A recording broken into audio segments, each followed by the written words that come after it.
Give it a few more seconds here.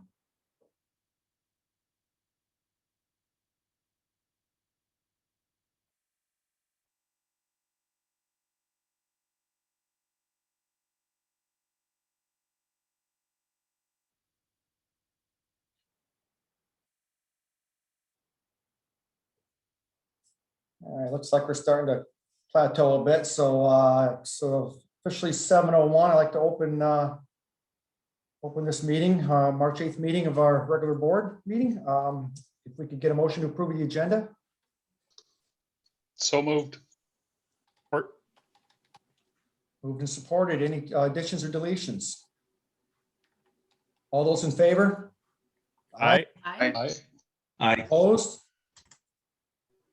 Motion carries 7-0. Second item on the agenda is public requests and comments.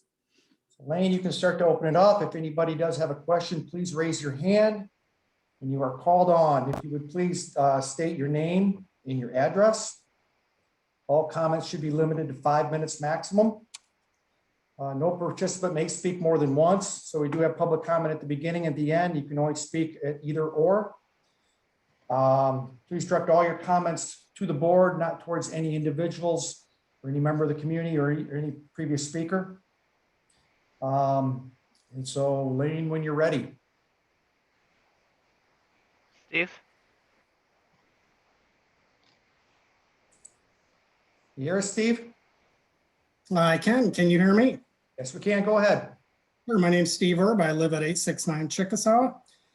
Just wanted to make a couple of comments. I reviewed the recording of your last meeting, and I would have to say that I'm absolutely stunned that the conversation revolved around what you're going to do in August. When I look at today and where we are today, and I feel like we ought to be talking about today, not August. You know, I'm an investment professional. I work with clients to understand risk and risks associated with the investment process. And it's really about trade-off of risk. And I feel like there's been undue focus on COVID as the primary risk during our conversation. You know, it's really what you don't know that can hurt you. So, you know, we talk about taking surveys and they're not even asking the question that needs to be asked. The risks of our children. Has there been a survey to talk about the additional risks that our children are enduring? How about taking a survey of high school middle-aged students? I know that they took a survey back in September. However, there's a laundry list of concerns that go above and beyond COVID. How about depression, social isolation, self-mutilation? You know, and of course, COVID. But have you any of those questions been asked of our children? I don't believe that they have. You know, so let me ask you questions for which I already know the answers to. Why did hybrid not exist prior to COVID? And we all know the answer, because it's not effective. We're being put into the position of going, do we want to be remote? Do we want to be hybrid? Or do we want to be in person? I think we all know that the most effective approach to teaching children is having them there personally. The second question that I would ask, this is a bit rhetorical, I know the answer. How is it that private, charter, and public schools across this country have been open since September? I'm not asking you to make decisions based on the geography of our country. The old saying is real estate is local, just like the decisions that we ought to be making for our children based on local data, not national data, not what the CDC has to say.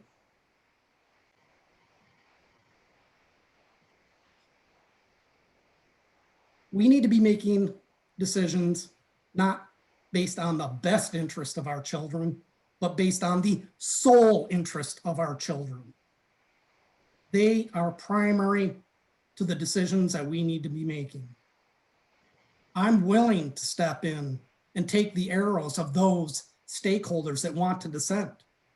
And I believe that it is the lane of the Board of Education to not only shape policy, but hold our administrators accountable for the decisions that they're making and the policy that they're setting. I can tell you right now, my high school age student does not feel like the administration, specifically teachers and the administrators at the school, care. Because I've taught my child to base his valuation of other individuals based on actions, not words. And the actions of the administrators and the teachers indicate to him they don't care. These kids feel like you don't care. That's all I have to say. Thanks, Steve. Rhiannon?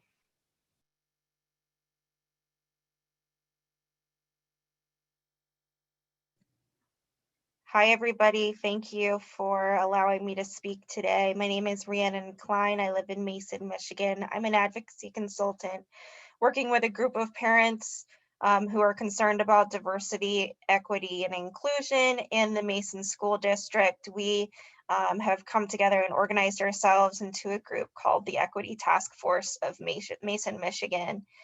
Last week, you were so kind as to let us speak on the issue, on the issues in the letter that we put forth to Mr. Creamer, and we thank you for that. We were hoping to get an estimated time on when we would have some kind of a formal response from the board, if you have some sort of a time frame for that.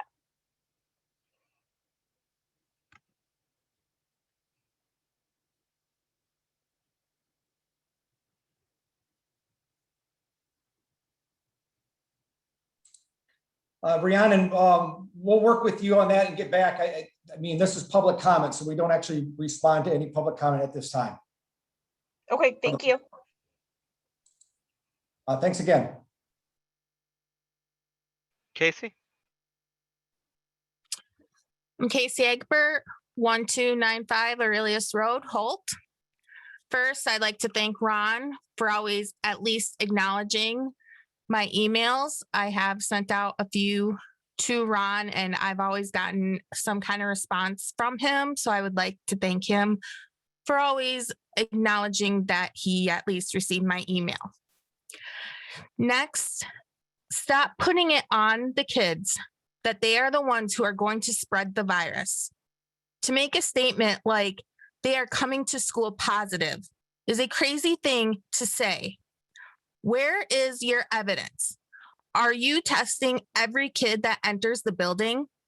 The science and data from multiple states and countries has concluded the spreads do not stem from schools. The few outbreaks have come from adults within the buildings. Stop pinning it on our kids.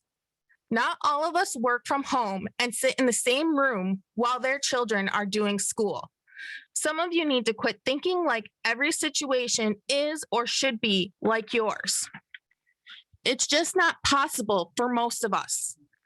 And I hope that if you are pushing for these kids to stay out of schools, that you also don't allow your children to play sports.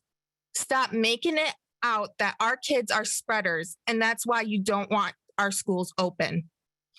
And as for spring break, you're worried about parents traveling. Shouldn't you worry what or how many staff members are traveling? The CDC, government officials, and even Dr. Fauci say, put the kids back in school. The data shows it. Put these kids back in school. Thank you. Thanks, Casey. Jacqueline? Hi, my name is Jacqueline Kushel. I'm at 830 Roosevelt Street. I'm gonna make this quick because it's bedtime over here, but I just put the kids back in school. The teachers got their vaccines, everybody's wearing masks, the risk of transmission is crazy low. And also, I'm really glad you're talking about August because I feel like everything so far has been very reactive, and I really want a plan for August because where my kids go to school is going to depend on if you guys are open full-time or open hybrid. So I do appreciate that. Thanks. Bye. Yeah, thanks, Jacqueline.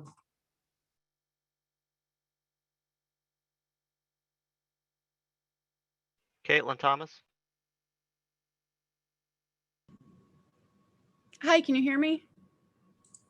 We can, Caitlin, go ahead. Okay, my name's Caitlin. I live in Mason. I'm here tonight with a question and a request. It was stated that the Diversity Committee has been in place since December 2018. I'd like to know, as well as many members in this community, what initiatives has the committee implemented since 2018 and what quantitative results have been achieved? And when I say implemented, that is an action, not simply a discussion.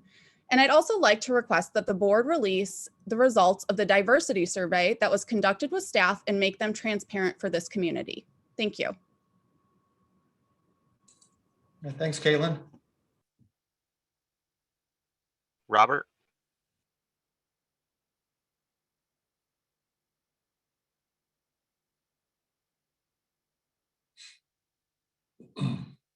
You there, Robert? You're on mute right now. Yes, Robert Kerr, Mason alumni, 1979. I've got 4 siblings that also graduated Mason. My children, 2007 and 2010 alumni Mason. I just wish Mason would get back to being a school of education instead of what they appear to be a re-education school district at this time. I've got a sister that teaches there. She spent much of last year harassing the citizens of the city of Mason. And I think it's time as a school, we return to educating the children, teach them reading, writing, arithmetic, vocational skills, and get rid of this social agenda, socialist agenda that you seem to be steering towards. Thank you. Thanks, Robert. John?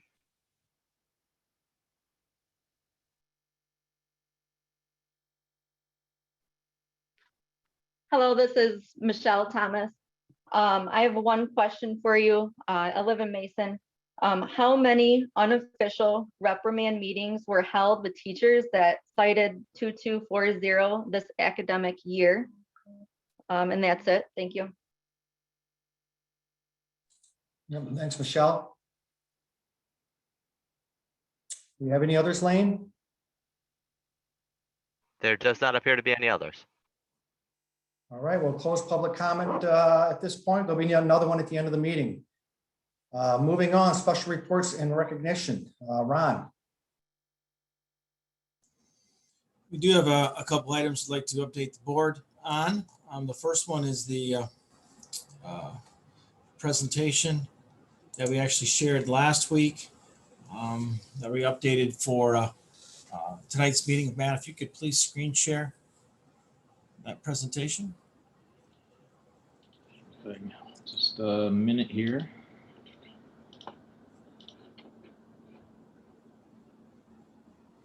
Hopefully everybody's able to see that. Great, thank you, Matt. Yep. Presentation we're going to share here today is just basically an update. It's going to look very similar to the one we shared last week.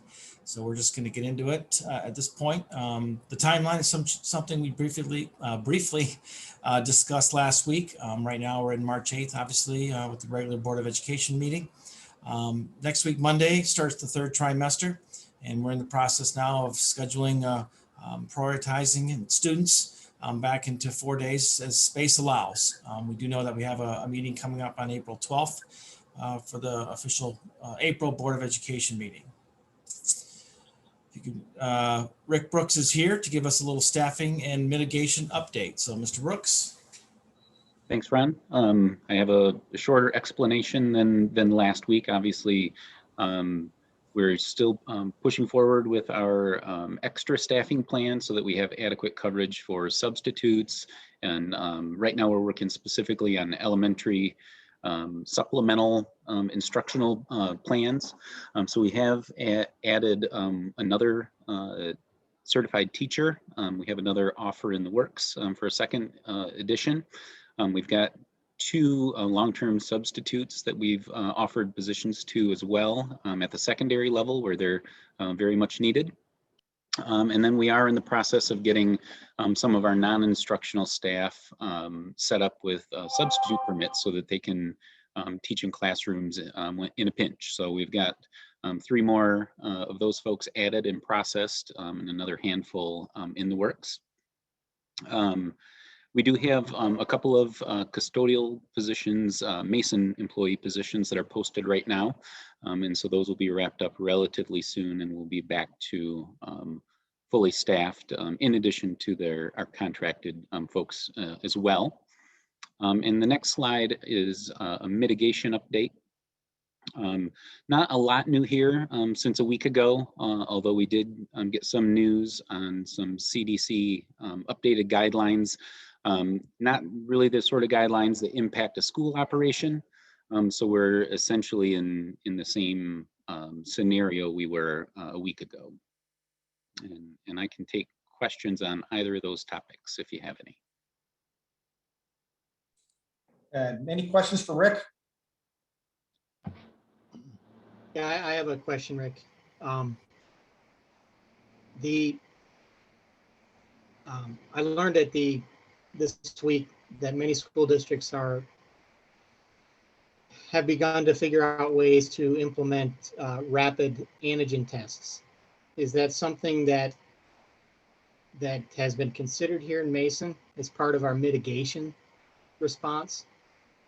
Yeah, we did sit through actually, I think more than one presentation and training opportunity. Mr. Tujo and I did work on that. At that time, it wasn't recommended for individuals that were vaccinated. And with the majority of our staff choosing to be vaccinated, they said we could do the antigen testing.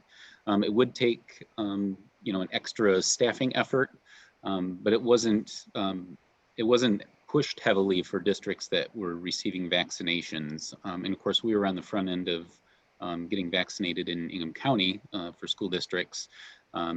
But we would have to staff it. And then they said the benefit for antigen testing for employees wasn't as significant if most had been vaccinated. We haven't yet been offered antigen testing for students on a broad basis. Well, my understanding is that is something that we could request. The ISD has available testing. So I guess ultimately, I was wondering how that could potentially be worked into mitigation. It is something that is available to us. Did you catch that? I'm sorry, could you repeat that? Well, I guess what I was getting at was how much consideration, if they became available, and my understanding that there are schools already testing students, could that become part of our mitigation response to minimize unnecessary quarantine? It could, and through the Department of Health and Human Services in Michigan, it is a program that is available to all public schools. And we did go through the training, and we made a decision based on their direction that it wouldn't be as beneficial. And staffing was an issue as well. We did talk with the state about how they are, or how districts were able to select staff and get people to volunteer to do the work. Of course, they're in close proximity with others and handling testing swabs and things like that. So that was a concern and brought up by multiple districts. But if it is something that helps us to be successful, obviously we can do it. But on the direction that we had previously, we didn't feel that it would be a significant benefit. Okay, and it is something that, is any rapid testing being done with athletics right now in Mason? Yes, I believe so. I think that's part of the MHSAA program and how they're able to participate. Okay, how is that currently administered? By the coaching staff? The individuals that are doing it, I don't know the actual individuals. I would have to reach out to the athletic department to see how it was implemented here in Mason, team by team. Okay. All right, that's something that we could follow up on. But I appreciate that. Other questions for Rick? All right, back to Ron, back to Matt. Turn it over to Matt. Okay. Good evening. Just again, just a quick update. Much of this you saw last week, but we've gone through and updated some of our numbers in terms of the learning modalities of our students. And so you saw this slide last week, and I explained how we've prioritized our invitations of our students that are returning for 4 days instruction. And so what you'll see on the next slide is some of the updated numbers. Principals across the district have continued to invite students back full-time to the classroom. And so what you'll see here is some of those numbers here. And so at the Harvey Center, we've got 25 roughly % of our students fully remote, and then 75% of the students are hybrid. And then what we've done is got 59.2% of those hybrid students are now fully in person, either classroom or learning lab. And so then you can see the numbers for Aladdin, North Aurelius, and Steele. They're very similar to what they were last week. We're nearing our capacity at the elementary schools in terms of the number of students we can bring back and still maintain social distancing. The middle school, I reported out last week on the sections available for the different learning modalities. Those have not changed at all since the last presentation. These are for third trimester as well. So we're still in second trimester at the middle school and the high school. In terms of the breakdown of the students, for the hybrid students, the blue and the red learners, those numbers have essentially stayed the same. They're pretty evenly split, 30% to 30% roughly. As far as the purple learners again are those students that are returning 4 days in person. The middle school has identified 179 of those students. 16 of them have accepted offers to return, and those invitations are continuing to be ongoing. Some of these purple students are also returning to learning labs. And so there have been 54 students identified to return purple for the learning lab. So that would be a combination of hybrid and then being in the learning lab. And so 22 of those students have accepted, and more invitations are going out. And then of course our remote learners, we have 290 of those, and then roughly 40% of the population at the middle school. High school, again, this hasn't changed. This is the third trimester master schedule in terms of remote sections, high flex, and face-to-face hybrid sections. And then in regard to the students, again, the hybrid is evenly split. This was updated this morning, 276 each. And then for our remote learners, we have 381, so about 41% roughly. And then our purple learners, again, there's been 68 identified by the high school. 29 of them have accepted offers. And then you can see a couple have declined and 37 are still thinking. And though that's still an ongoing process, the high school is still working through identifying students and looking at their schedules. It's a complicated process at both the middle school and high school to determine how many students that they can invite back 4 day in person. They have to literally look at every student's schedule and then determine if there's enough capacity in terms of social distancing in the individual classrooms to determine if they're able to invite those students back or not for all 5 classes. And in some cases, it probably will not be possible to invite every student that would like to be back 4 day in person for all 5 classes, just because of the varying numbers in terms of the hybrid. So our next steps, again, most of this hasn't changed. We're still, we did hire that kindergarten teacher that I spoke about last week, and that allowed us to accommodate about 32 more students full-time in person. We're still exploring the second hire. So we're those conversations are ongoing. In fact, we have a meeting, I think, with Angie tomorrow to further discuss that. We will be transitioning those virtual classrooms to a HyFlex model. Last week we talked about, we were considering that. We are going to move in that direction, and that will allow us to bring in 60 additional in-person students for 3rd trimester at the Harvey Center. And then the rest of this is essentially the same as what it was last week. And so, I won't read through all of those. So I'm a bit, any questions? Any questions for Matt? Yeah, I do. If you can hear me okay. Yes. Middle school kids, how many offers were sent out? I do not have the numbers on how many have been sent out. Lane, I don't know if Mr. Berryhill or Mr. Kiefner are in the audience, but if they are, you could bring one of them on. And it's not essential that I hear tonight, but that's a question that I have. I just hear how many accepted, but I don't know if that's out of 16 out of 16 or 16 out of 100. I do know for the learning labs, 54, and then the 22 accepted, but I don't know for the actual in-person learners, but we can get you that information. But I'm assuming we know we can't accommodate 179. I see Mr. Kiefner is there as an attendee. Lane, if you can bring him in.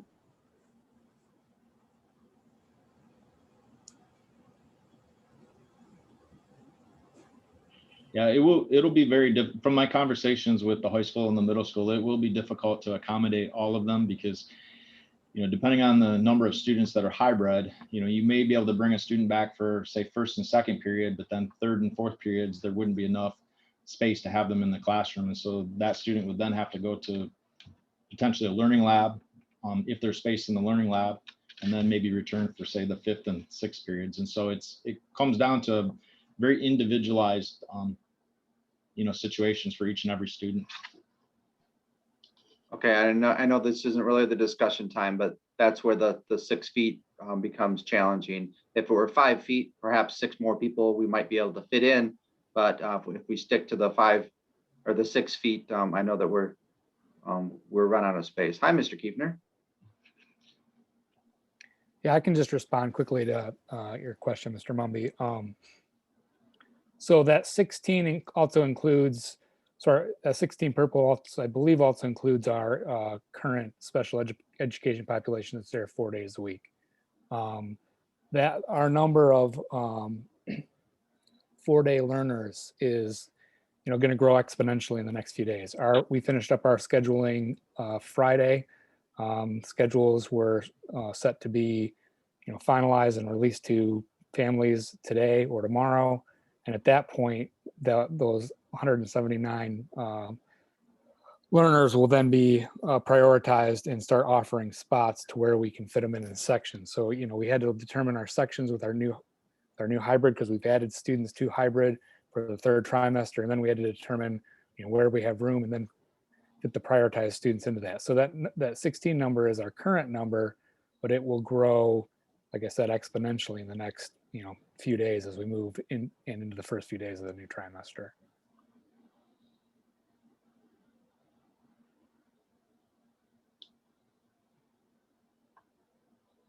Any other questions?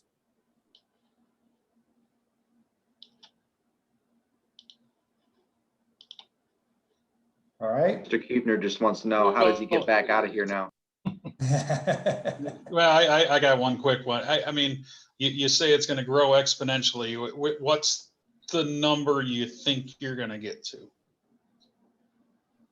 I wish I had the exact number for you. I think we've talked about, kind of depends too on space and other places, not just the classrooms, but also we're talking about our lunchrooms as well.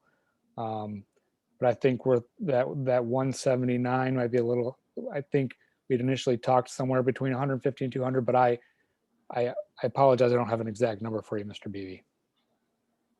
I'm not looking for an exact, that's close enough, just what you're thinking. We definitely want, our goal is to get as many in there as we can, but also within that number that doesn't, as Mr. Berryhill said last week, doesn't overtax those classrooms. And some of our middle school classrooms are just, in a 1969 building, just are not that large.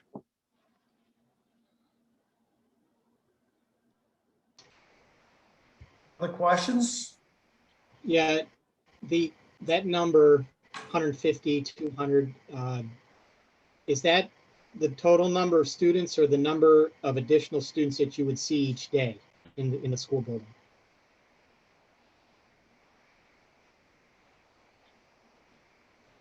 Those would be the students that would be moving from a 2-day to a 4-day. So Prioritize students. okay, so essentially that means about 90 extra kids per day, because roughly, and again, very roughly, but that would also mean about, assuming we could space them out between the 3 lunches, adding 30 students to each lunch too, which again may be doable based on our space requirements in our 2 lunchrooms. Yeah. okay. Thank you. Other questions? All right, thanks. No, thanks, Matt. We back to you, Ron, or still with Matt? Well, we are going to have Matt report out on the survey. Okay. After last week's discussion, we decided to put out a survey. I do want to thank all the families out there who responded. I think we had close to 2,700 students represented in the survey, which is certainly a large number. We appreciate that. And also special thanks to Matt, Molly, Melissa, and President Creamer and Mr. Beebe for helping, with the survey, getting that out and together. And it's a heavy lift, but we got some information to share with the board tonight. So I'm going to turn it over to Matt to report out. So Matt. Thanks, Ron. Yeah, I definitely want to just reiterate what Ron said as far as the survey. A lot of help in creating this survey and then analyzing the data from Molly Williams and Melissa Netzel. Also, Jody Somerville made quite a few phone calls today, and they really spent a lot of time digging into this data. And so thank you to all of them. So as Ron said, we had 2,711 respondents. So that was a very good sample size. As all of you know, we have roughly 3,100, 3,200 students in the district. And so it was a really good response.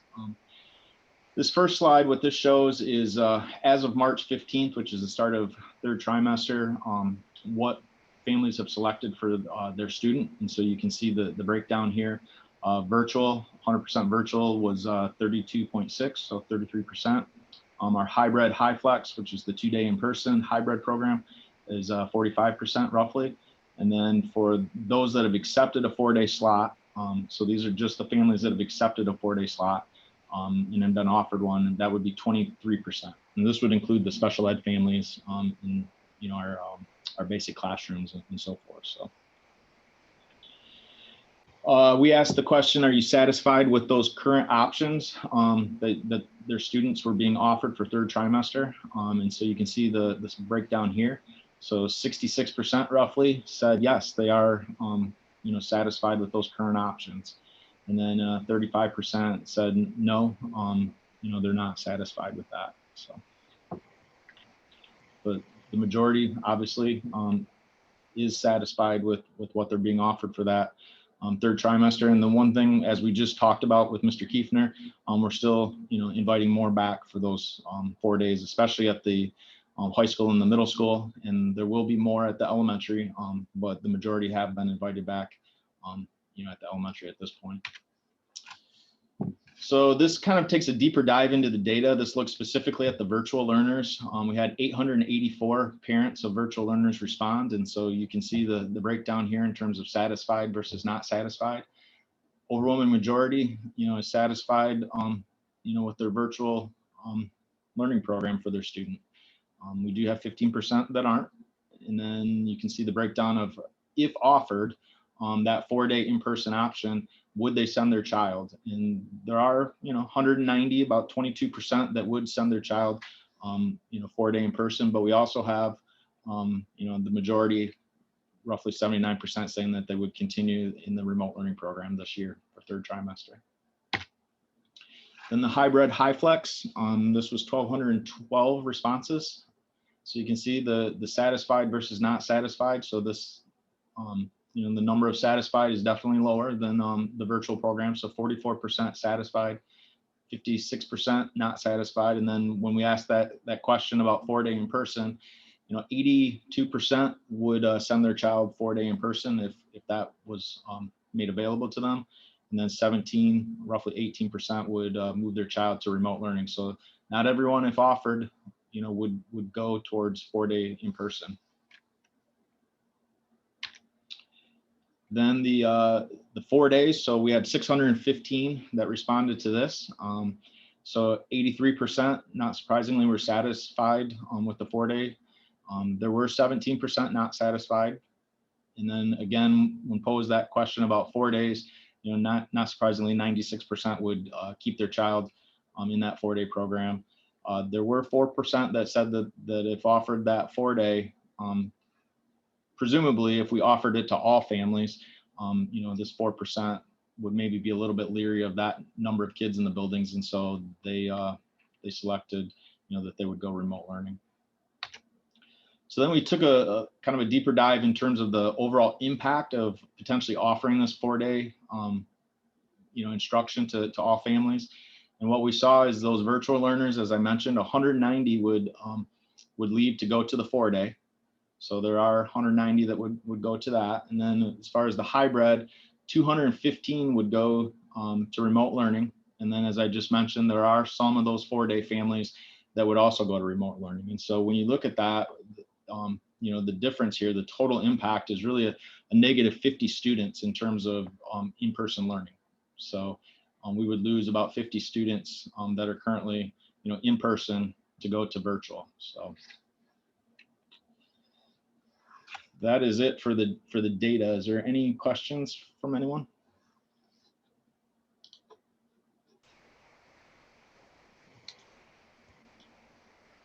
I just had a quick question, Matt. So I just want to clarify. So the HyFlex hybrid families are those that are identified for third trimester. So those are the ones that aren't necessarily in HyFlex to end second, but to start the third trimester. Those are the HyFlex families. So 20% of the students in HyFlex for trimester 3 would pull back to full virtual if the district went to 4-day. That's the way that I understood that statement. Yeah, roughly 18% would go. Yep. Okay. Go back to virtual. Okay. Thank you. Yep. Yeah, I just point of clarification too, just to understand what these numbers are showing us or what we were looking for.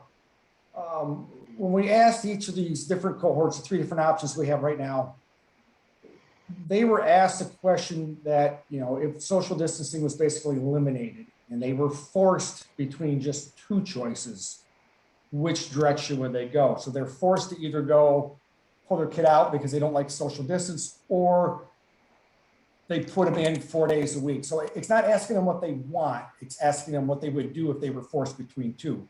I would assume, at least from a lot of emails we've been getting, a lot of clarification around that question. People were upset that the hybrid was not offered because that would be their preferred choice moving forward. But we weren't looking for what people's preferences were. We were looking for the impact on students of how many students would come back into a face-to-face learning environment versus how many would walk away from that environment that they're already in, to see what the total impact is. And Michael, and I've looked at some of these numbers, and a couple of different ways of looking at it. I'm looking at it on a per person impact. You could look at the data and say on a per day impact. And so there's a 4-day impact for some kids and a 2-day impact for kids. And so you can look at it from 2 different angles. But Really, the whole purpose was not to ask people what they wanted. We didn't give hybrid, but was to trying to get our arms around figuring out how many kids we'd lose in that environment if we didn't have social distance. And really looking at how many people want hybrid, you can kind of imply that by going back and looking at who has hybrid and who's satisfied with it. Now, assuming that they're satisfied, they'd probably stick with it if that was still an option. So that's kind of how I was going through and sorting, the data at a much higher level when we were putting some of these numbers together. So hopefully that makes sense. I know I had a lot of questions on emails on why we did what we did there, but the purpose wasn't to figure out what people wanted in that question. It was to figure out what impact would it make if forced to have to make that decision.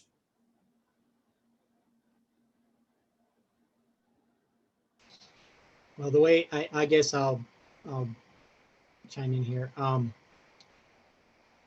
When I initially, when we initially talked about this last week, I think the key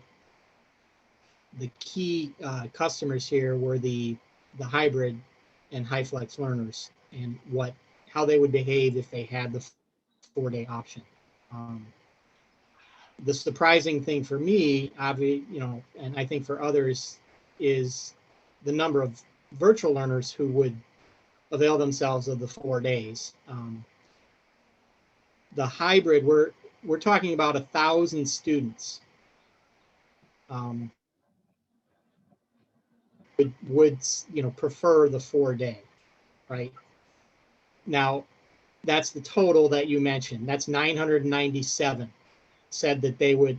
Now, that does not mean that 1,000 students would, that only the impact on the daily number of students, for example, in the middle school, the way I'm reading this, would be about 200 students on additional students each day. Now, we just heard from Mr. Kiefner that we could probably accommodate 90 at the 6 and maintain the 6 foot. We can't guarantee that, which was a word we used in our survey.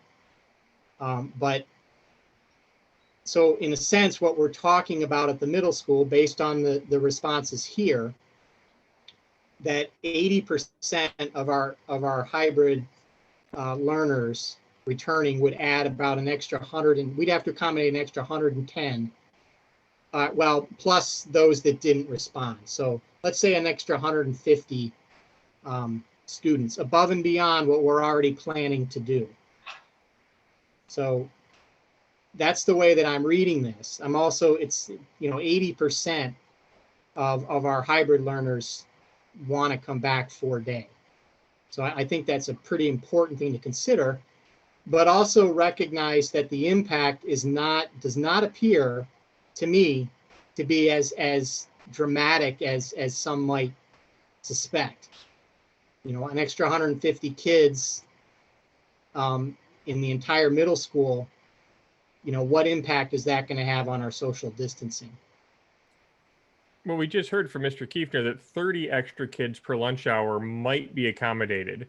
If you're talking about them squeezing another 50 on top of that, I think that's challenging. I don't think that's a questionably difficult maybe thing. I think that's very challenging. Well, I think that we could be up to the challenge. There are things that we could do that we haven't discussed, but I'm just trying to lay out the parameters here, what we're dealing with, and I do think that focusing.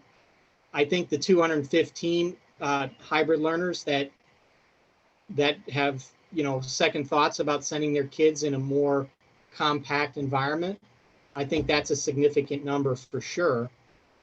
But I do think there are some things that we could do to mitigate that somewhat.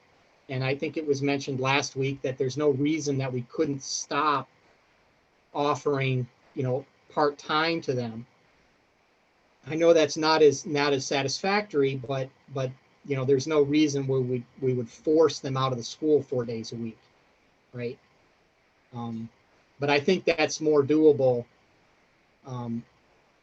than suggesting that everybody that has second thoughts has to go to full-time virtual. I think that misses the point slightly though, because the thing with the hybrid isn't that they prefer 2 days over 4, it's that they prefer 2 days socially distanced over 4 not. So offering 2 days not socially distanced isn't a compromise. Yeah, for sure. And I do recognize that difference. But remember, there's 997 students that we could expect across the district or more that would prefer to return to 4 days. And so, I mean, what it comes down to then, kind of as Kurt was alluding to earlier, depends on your philosophy on where you're looking at this. You could say what we're doing is we're basically taking 997 students and giving them extra 2 days at the expense of taking 2 days away from 215 students. On a student day multiplied basis, you get more going 997 4 days, but 215 students lose all in-person contact then. Well, no, I just said that they wouldn't necessarily. You're making, again, an assumption that we didn't ask, and that is that all 215 would not be satisfied with 2 days. You know, I don't know. I mean, the question was asked if they would change their plan based on the loss of social distancing. And they lose that. Offering a non-socially distanced 2 days is not a compromise. I mean, maybe there's some edge cases in here where that would be acceptable, but by and large, I don't think that's going to be the case with these numbers based on how it was asked.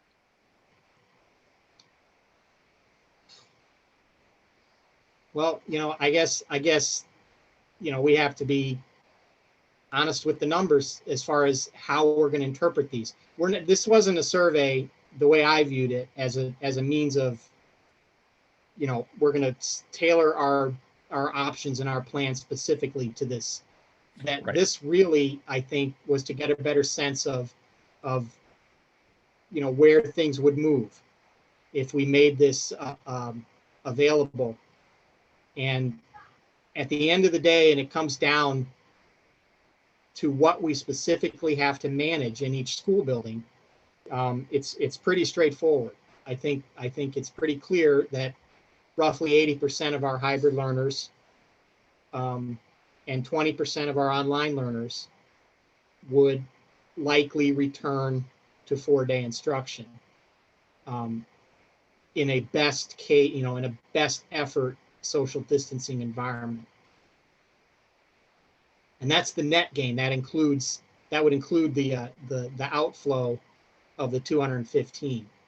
Yeah, I think maybe we should put a pin in that for a moment, because I think we're getting beyond the data in the survey directly. And I think you're making a good point there, but I want to respond to it in the context of other things. And I think that's probably more appropriate later on when we get to that part of the agenda. Sure. Yeah, I agree. There are many other considerations that you know, we do need to start thinking about the reality that all other metrics that we need to be cognizant of, I think, have not been properly considered in the past. Everything from truancy to academic performance to attendance to mental health to physical health. Every metric that in a normal environment would be, you know, important considerations. I think it's fair to say that, and I'm not blaming anybody or suggesting that this is a consequence of Mason. It's a consequence of the circumstances. By any measure, those metrics are as poor as they've been ever in Mason and in pretty much all of our communities. And if we, you know, value those, I think that does need to be taken into consideration here.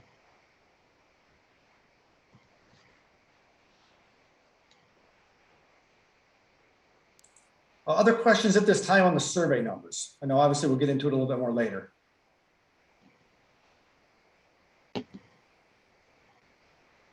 I guess one quick point. I did take a brief glance but I didn't really have a lot of time to dig through the raw data on this, but is there, how many of our families, it sounds like not, that there's a significant portion of our families that had not responded to the 4-day invitation before this survey was ended? Michael, it doesn't sound like the middle school got to it yet. So many of those families that wanted to come back might get an invitation. But middle school sounds like they're just about to offer now. So, timing wasn't perfect because none of the middle school folks know that they might be getting a phone call. Okay. I think high school's the same situation right now. They just sent out the first batch of invites end of last week and today, I think. And they haven't had a very high response rate yet back from parents. So I think they 40, 50 phone calls, and maybe you've heard back from a dozen or so kids. And so they're not willing to go on to the next batch. Okay, yeah, because I back. was curious. I think I have no reason to believe, based on, those are pretty high numbers in terms of those students almost unanimously, 97, 99, 95%, would more than likely not affect. We're not going to lose many of them if the plan changes. So I'm not sure what impact that would really have at the end of the day. Well, I think to me, it would impact that kind of top line number, what we looked at, where 2-to-1 families were satisfied with what their current choices were. And I think if more have 4-day, then we'll have more in that satisfied bucket, and that'll go up. Well, but also remember, the satisfaction quotient is relative to the choices that are offered. And at that point, it's not, there really isn't a connection when we see 80% of families saying that they would change their mind if they had that option, and 66%, say they're satisfied. Well, there's a disconnect there. And I think that's associated with the fact that, are they satisfied with the choice that they made given those two options? So I'm not sure that we can make that leap and say that it's only, that 66 would hold steady if there was a third option. Yeah, Michael, I'd be real careful in interpreting the data the other way around. To say that 80% of the hybrid want 4 days a week is not true. That is not a true number. The question was, if you had to choose between no school and 4 days of school, and were mandated to make that choice, which would you do? So 80% would lean towards keeping their kids in school, but a large majority of those would prefer not to. That's not what they want. So but I would say the same thing though about that question. That was my point. The satisfaction question that we offered, we didn't say, are you satisfied? Would you be satisfied with your decision if, we had offered something we didn't offer? It's the same. You could say it the same. That's the whole point. Yeah. And you are correct. I shouldn't have said that that's what they wanted, because again, ultimately for me, I would like to just get a sense of what might happen.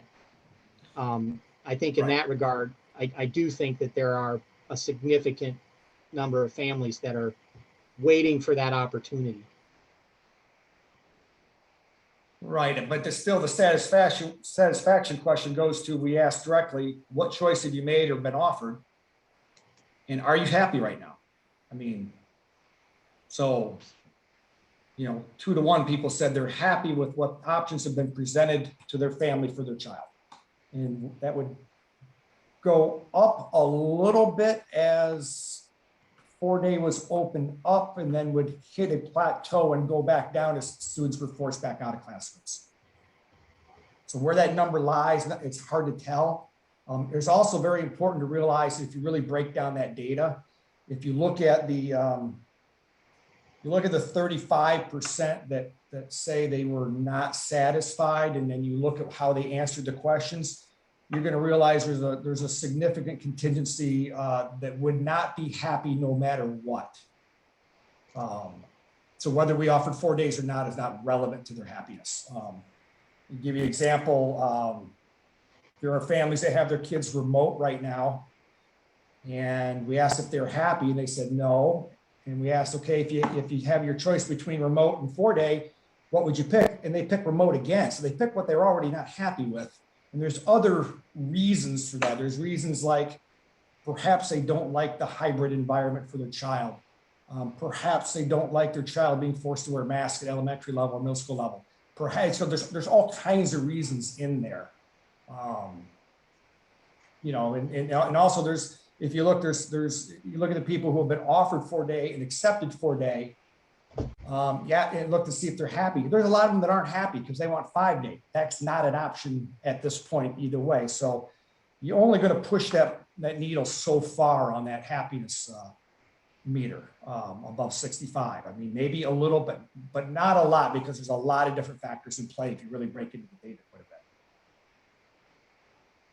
Well, that's why I think let's just take it for what it is. I would send my child to 4-day in-person instruction. 997 students would minus the 215 plus a relative ratio of who didn't respond. So we're talking hundreds and hundreds of students and families would make that, would move in that direction. I don't know. Yeah, I mean, I don't know what their satisfaction quotient would be or anything like that. That's obviously well beyond anything that we've asked. But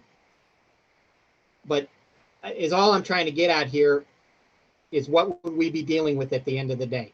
Okay. We heard that we're expecting exponentially more students to respond. The survey says that 78, we have 78 4-day students at the middle school as of, or anticipated, as of the date this survey ended. Okay. I think we could expect 150 more if we allowed families to make that choice, for example. Is that a significant number? Is it unreasonable? Is it manageable? That's the question. From what I've heard and what I've seen, an extra 150 on top of what we're already choosing to allow in on a daily basis, that is. To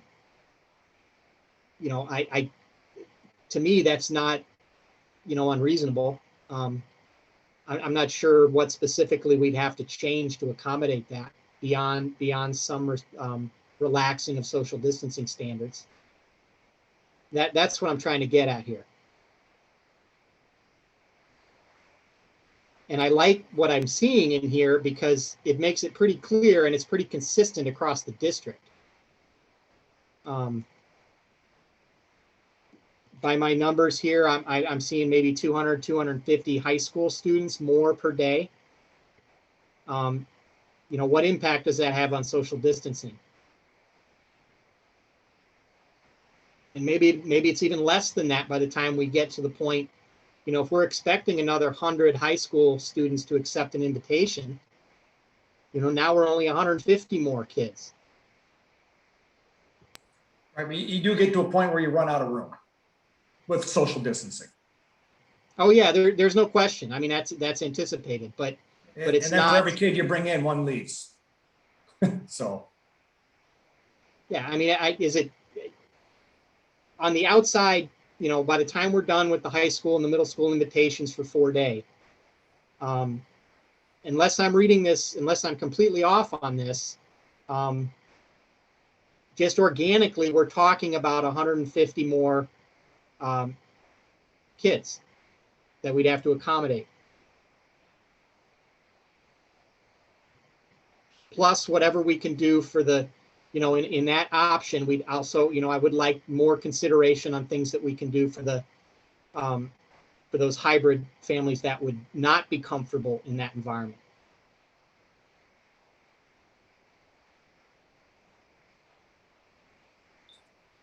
All right, obviously we'll get back into a discussion here when the motion is brought up later, but I guess as far as what we've seen, any more questions on Matt or Ron's presentation so far?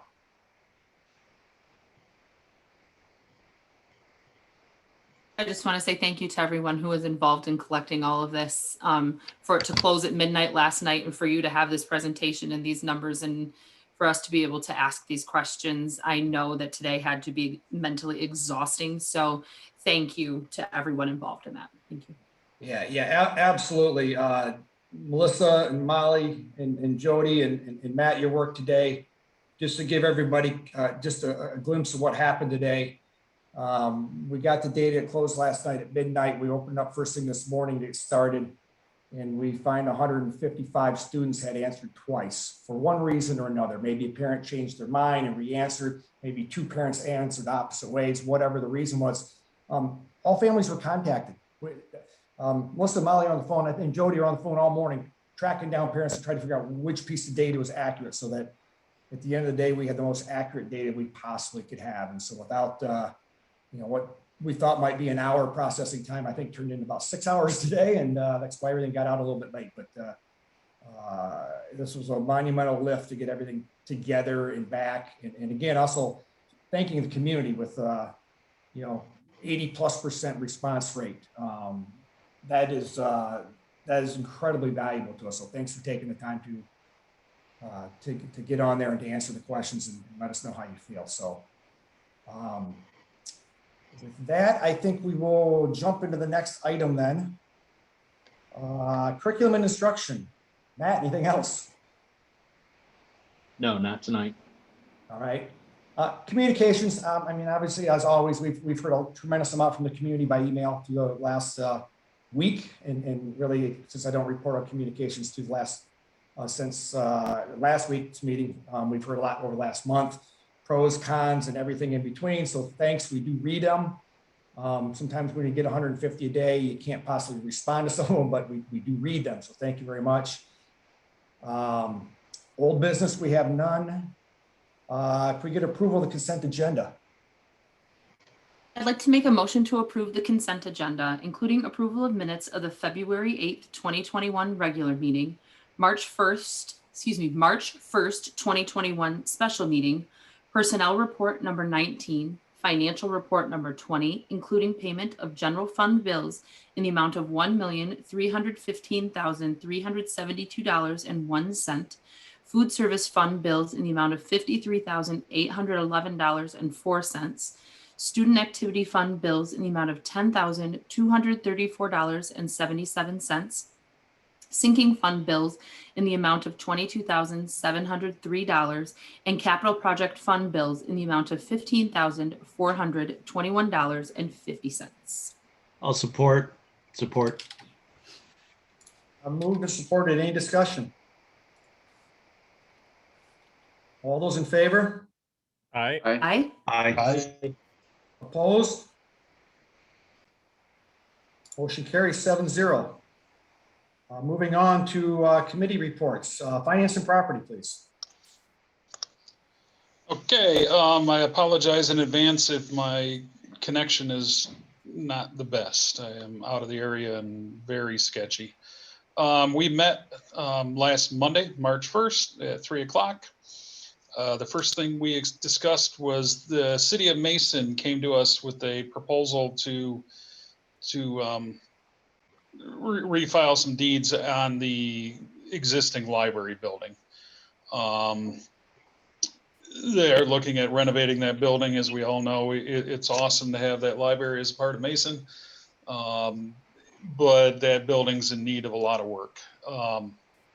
So Deb Stewart brought us a proposal. We talked about it a bit, hashed it around. We had some more questions.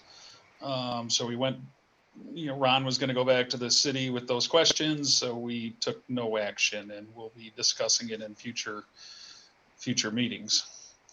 Next item was a crosswalk on Temple Street that we discussed. We think that makes perfect sense to go ahead with that. So that has the committee's wholehearted support.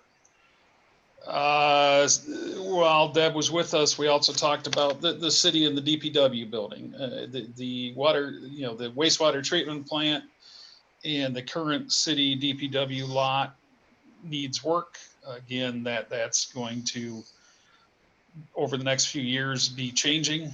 And there will be a new facility that the city has to build, basically. So again, with our collaboration, that's something we're going to continue to talk about with the city. You know, the city hall is working out great. And is there a way to bring building and grounds and transportation into a new facility? That will all sure be talked about. And, you know, it's very interesting to the committee how again, we can save taxpayer dollars by joining together. Cheryl provided a monthly budget update, and everything was good to go on that. But then the next item was the March budget revision, and I guess that will be coming before everybody tonight for action. That's our housekeeping, time to update the budget with real world numbers. I guess Cheryl or Ron, do you want to go through that and bring people up to date now with that? I can take it if you'd like, or Ron, you want to say something first? Cheryl, go ahead and update the board on that budget amendment. This is our second budget amendment. We did amendment in October. And so right. We're back that to was Adrian's last actions here. She was kind enough to pull it all together before I stepped in. So I'll just give you a big picture to start with our budget revision number 2. This is now showing total revenue and incoming transfers of $36,904,144 and total expenditures of $36,510. No, let's try it again. $36,510,638. So our revenue has decreased from the last revision, but still an increase from where we started the year to $393,506. Just real quickly as a reminder, in October, so much had changed from when the original budget was done. We had received a lot of additional federal grant funds. Probably the biggest one was our CRF funding for $1.1 million, which did not come through until August. That was probably the most substantial. There was also other federal grant revenues that came through at that point in time. This budget update includes adjustments for decreases in our local revenue for like CDS and the Mason Foundation, and also some athletics, just programs that we can't run and charge fees for at this time that we're in the budget. So that was a pretty decent chunk of change that hit the budget to the tune of about $300,000. That being said, we had changes in our state aid. Most of it came through for retirement and UAAL.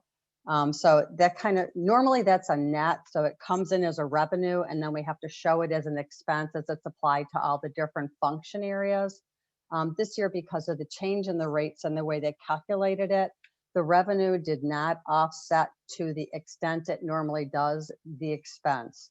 So although we showed about $224,000 additional retirement revenue, we had to show an additional $450,000 of retirement expense. So it offset some of it. It was probably the biggest item that would impact the bottom line. With respect to revenue, as Ralph had indicated, we had a number of grant changes for some of our title grants. Those were finalized. We got some additional childcare grants.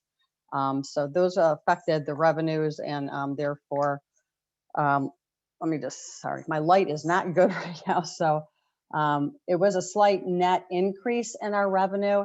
And again, the number that's showing that would probably have impacted it the most would have been just a small increase in our foundation was up about $50,000. And also the UAL and the revenue, retirement revenue coming through that. We also had finalized numbers, at least those changed quarterly from the ISD for our ISD funding, which is our special ed funding. That was up about $130,000 also. With expenses, the most impactful thing really was the retirement expense. We had done a pretty good job of budgeting projected wages for staffing changes that we had anticipated. You know, some of it had to do with timing as to when they were coming in and how much they were getting paid. I would expect you'll continue to see those numbers change as we go through the rest of the year and continue to try and deal with the impact of COVID and what we're trying to do to be able to bring students back into the system. Decrease fuel costs a bit because we're not running as much bus-wise. I had a lot of professional development that was not in the original budget to the tune of about $80,000. And I think those are probably the most impactful things that hit the expenses. Please note that the additional federal funding that was announced in December, we just received those numbers recently. They are not in this budget amendment. They represent about $880,000. The net of that, of course, will be zero, but it'll be an increase of revenue, an increase of expenses, but we'll be getting to that shortly as soon as we're able to start budgeting those, but those are not in the budget that you're seeing here today. So a lot of changes, again, most of it's just due to our state funding and the related retirement expenses. We did have some additional tech expenses that you approved. And as we continue to figure out what the funding sources are that's going to be paying for those, some of those are showing in our general fund budget. Again, today, or maybe it was just this weekend, we were notified that we received another grant for about $78,000 that will be paying for some of the tech equipment that we purchased. But again, it's not in the budget. So there's, again, just a lot of things that'll keep changing. There will be another amendment. I'll be catching Tracy up on everything, so she'll be ready to hit the road running, but I'll also be available as a resource should she need it. But again, it's just kind of like everything else that Matt's doing, but on the finance side, things continue to change and evolve. So probably a lot of information, but that is the reason for this budget amendment at this time. Thanks, Joe. Any questions? I guess with that, I'd like to make a motion to approve the amended 2020-21 appropriations budget as presented. Support. Moved and supported. Any further questions or discussion? I guess we're still probably going to see some federal or state changes due to the federal and state budgets. So that'll be caught up in one or more budget revisions before the end of the year. Only one? Well, we'll see. Honestly, that's what I would second. I mean, if you want another one, clearly we can do that. At this stage of the game, I would tell you, you're really not that far from year end because we got to start working on that. We'll probably be in May. So, well, there should be positive news that we hear in any of the changes here on out.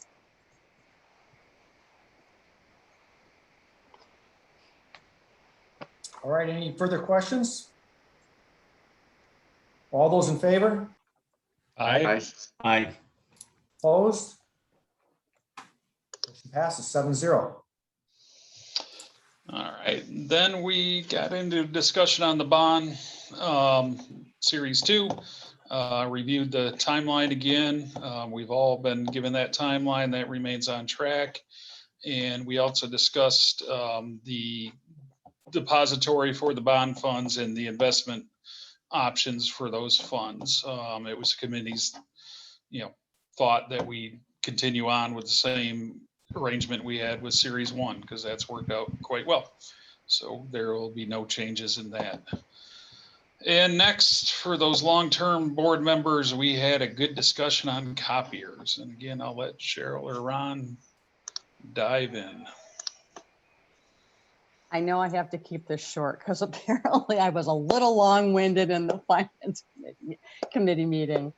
Short and sweet, we were given an opportunity to refresh our copiers. What we will do is we will get a whole new replacement of all our copiers, and we will also swap out one black and white copier at each school and put in a color copier. Color copier costs per print for those copies are substantially less than a printer, so there is definitely a savings there. There's a lot of benefits to this. We will not own these at the end of the lease. It's just a fair market value lease. We actually, it appears that a number of the schools that did this change with us 4 years ago at the same time that I use for references are also going through the same process. But the bottom line is it'll be a savings to the school district.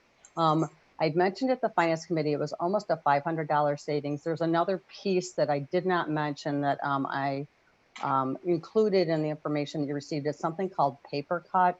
And it's used at the high school. At the time we switched over last time, the middle school wasn't ready to commit to that change. And I've had some brief conversation with them, but what it does is it just helps eliminate the copies, like copies that get sent to the copier that end up sitting there that no one ever picks up. So it ends up creating a lot of waste.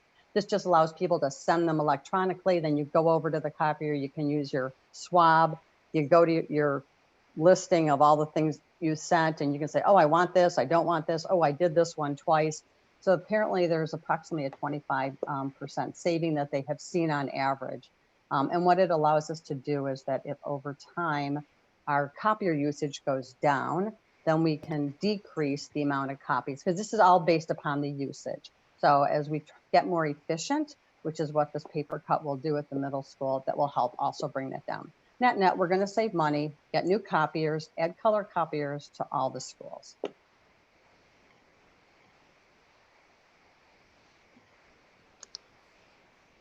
I guess I will make a motion to approve the Toshiba copier agreement as presented.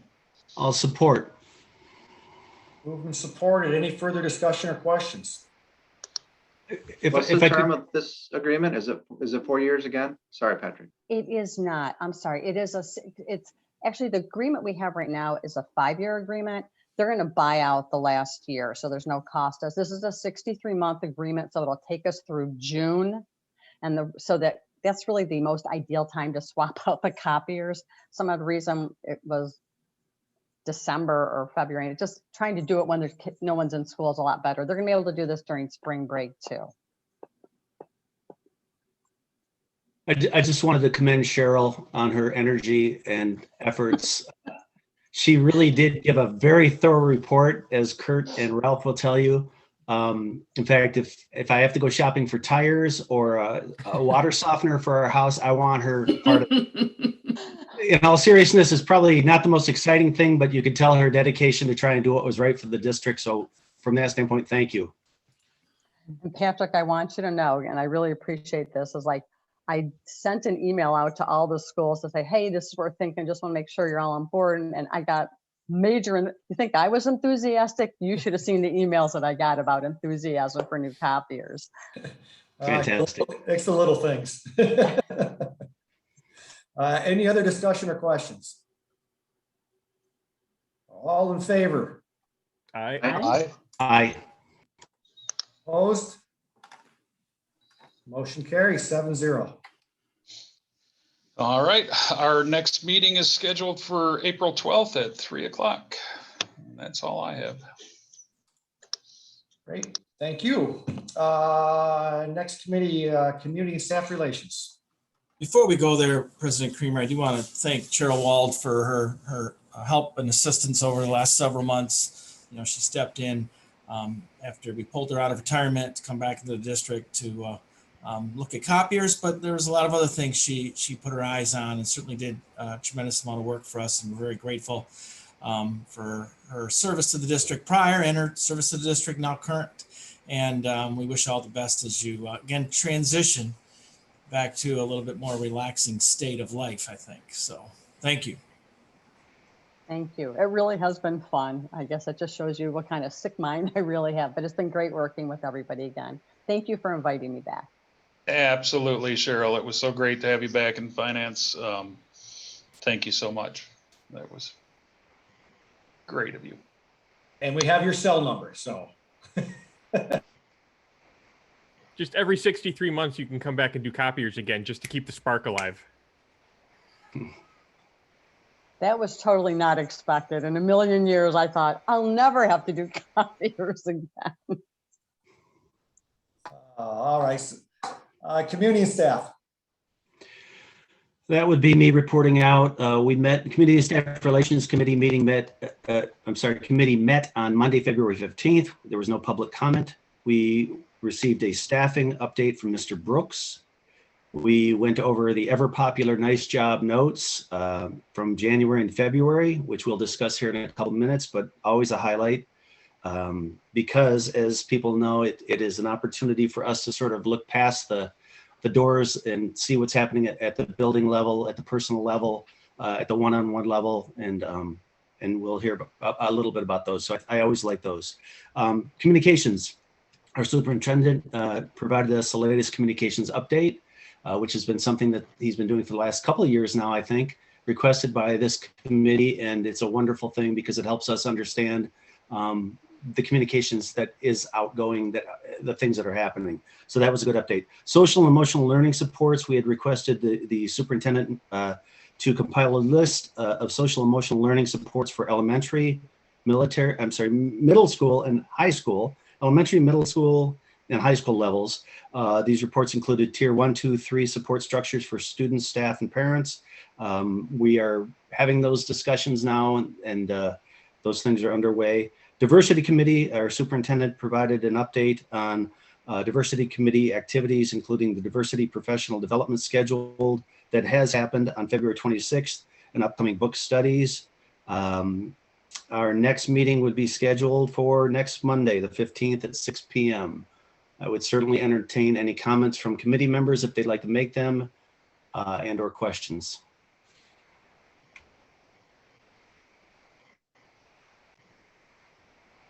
Hearing none, I say thank you. Can I talk about some nice job notes now? That would be a good thing. I would like to also, so.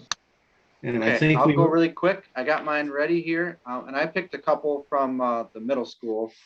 Some folks that I know, Mrs. Burkhaw and Mrs. Coate, both got nice job notes from Mr. Kiefner for all of their work on the two-way communication logs and prepping for student count day and all of the parent calls to help get us ready for transitioning back to in-person learning.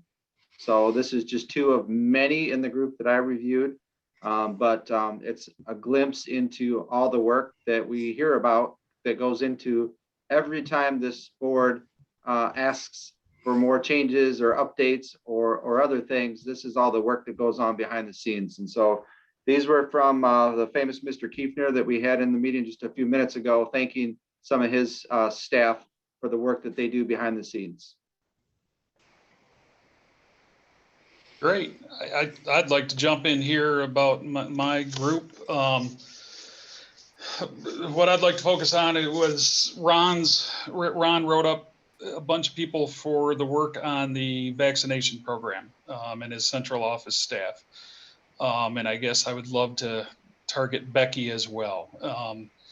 For everybody out there, you know, Becky being assistant to the superintendent, you know, the amount of work and the history and the knowledge and the keeping everybody on the right track that she does is great. And it's been awesome to know her for all these years and look forward to many more. But great job to the whole central office staff.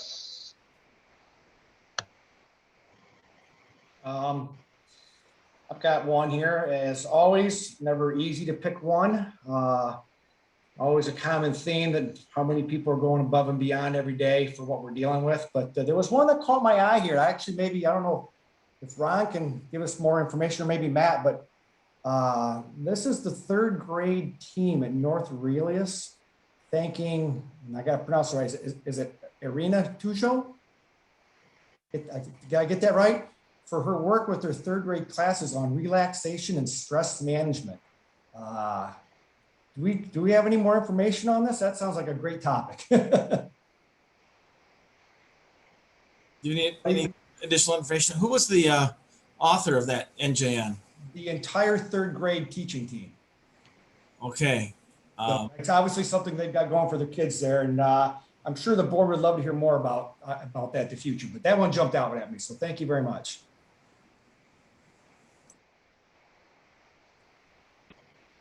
All right. Go ahead, Patrick. All right, I'll jump in real quick. I actually had two or three.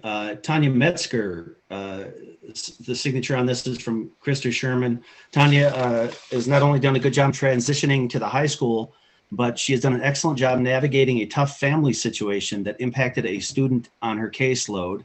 Her communication skills are amazing, and she is able to hear all parties involved and help them feel heard and valued. And that's one of the things we think about teaching. We think about all that, but we certainly, goes to the social emotional things that we've talked about. John Fitzpatrick, I thought this was a very sweet one. With all the complexity of the world right now, this just gets down to something very wonderful. This comes from Rachel Huntley. Thank you, John, for being the first smile kids see when they exit their cars on cold and dreary days. Your positive energy gets them excited for school. Trevor Bulmer has done an excellent job in the transportation department, particularly as we're really had to beef up to get drivers, bus drivers. And this one I really resonated with me because in its simplicity, Jack Crosby, and I can't even read the signature, but this was promptly responded to a request to make a repair on a doorknob that had been broken. The repair is fantastic and provides additional security for the building. And given that I've been called a number than a bag of doorknobs before, in fact, recently, I thought this one sort of resonated with me. So some sweetness here, some simplicity to these, but again, it shows you there's much more to this than meets the eye. So thank you, staff, for all the energy and effort you put forth. So the couple that I'm going to talk about, one is coming out of the Harvey Center, and it's to Christy Evans from Crystal Hodge, thanking her for being kind of the person to take the lead on some of the regulations and things like that for the building, and to be able to work on playground zones and to be able to help with all of those things and really help the cohesion within the Harvey Center. So kudos on that one. Another one that I really like to hear about is from Ted Berryhill to Laura Lewis at the middle school, with all the help with the 8th graders being able to participate and experience the virtual Holocaust experience that was done. And I just think that on many levels, that's a big deal. And you know, as someone who's a part of the diversity, equity, and inclusion, I think it's a big deal to see that as part of our community and our experience for our students. So thanks so much. Well, I'm gonna pull a couple here for some folks who don't get thanked, I think, often enough in this district. And I have one from Krista Voss for Mr. Brooks and one from Lance Delbridge for Mr. Javitsky. And the specifics of what they're thanked for here are certainly important things. You know, Mr. Delbridge thanking Ron for, you know, keeping at it, even when he's the lightning rod for the district. It feels like running in waist deep water, I'm sure, most of the days. But, you know, moving forward is the important part, and it keeps us going. And likewise, Mr. Brooks helping us keep the building staffed, keep the people here that we need to, you know, implement these systems such as they are, and navigate the complexities of a bizarre year. Yeah, I certainly want to make sure that our administrative staff gets appropriate recognition, because this is hard. This is so hard. And it's very thankless in a lot of ways, because there is no win-win situations out there in a lot of these. You got to pick the best one. It takes a lot of courage, takes a lot of guts to stand up there and make a good decision when you know it's going to be a hard one. And I really appreciate having Ron and Rick and the rest of the admin staff and all the building admins supporting us and getting everything done this year. Thank you very much. Thank you, Steve. Appreciate it. And thank you, board.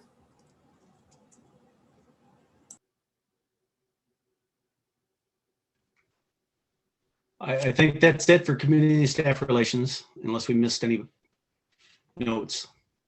I think we're good. Thank you. All right, thanks, Patrick. Policy and curriculum, did you meet? Do you have a report? We did not meet. Did not meet, okay. Capital Improvement Committee did not meet? All right, Superintendent, back to you, Ron. Well, before you tonight is our reconfirmation of the extended COVID-19 learning plan. It's required by the state that we reconfirm that every month. It looks very similar to the one that you approved in February. I don't know if there's anything else, Matt, you want to add. Also, the two-way communications is attached. Anything else to add, Matt? No, just the two-way communications. A lot of times we email those to you, but this time they are attached, so.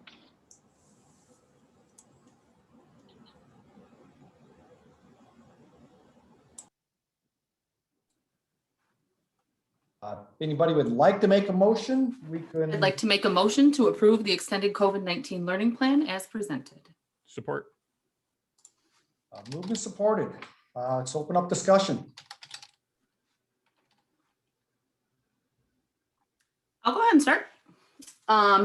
So there's just a couple of things that I have kind of outlined tonight that I'd like to talk about with these things. I do appreciate, again, the efforts and everything that went into this survey to be able to present to us tonight for discussion. So a couple of things, I want to make sure that community members know that they're heard.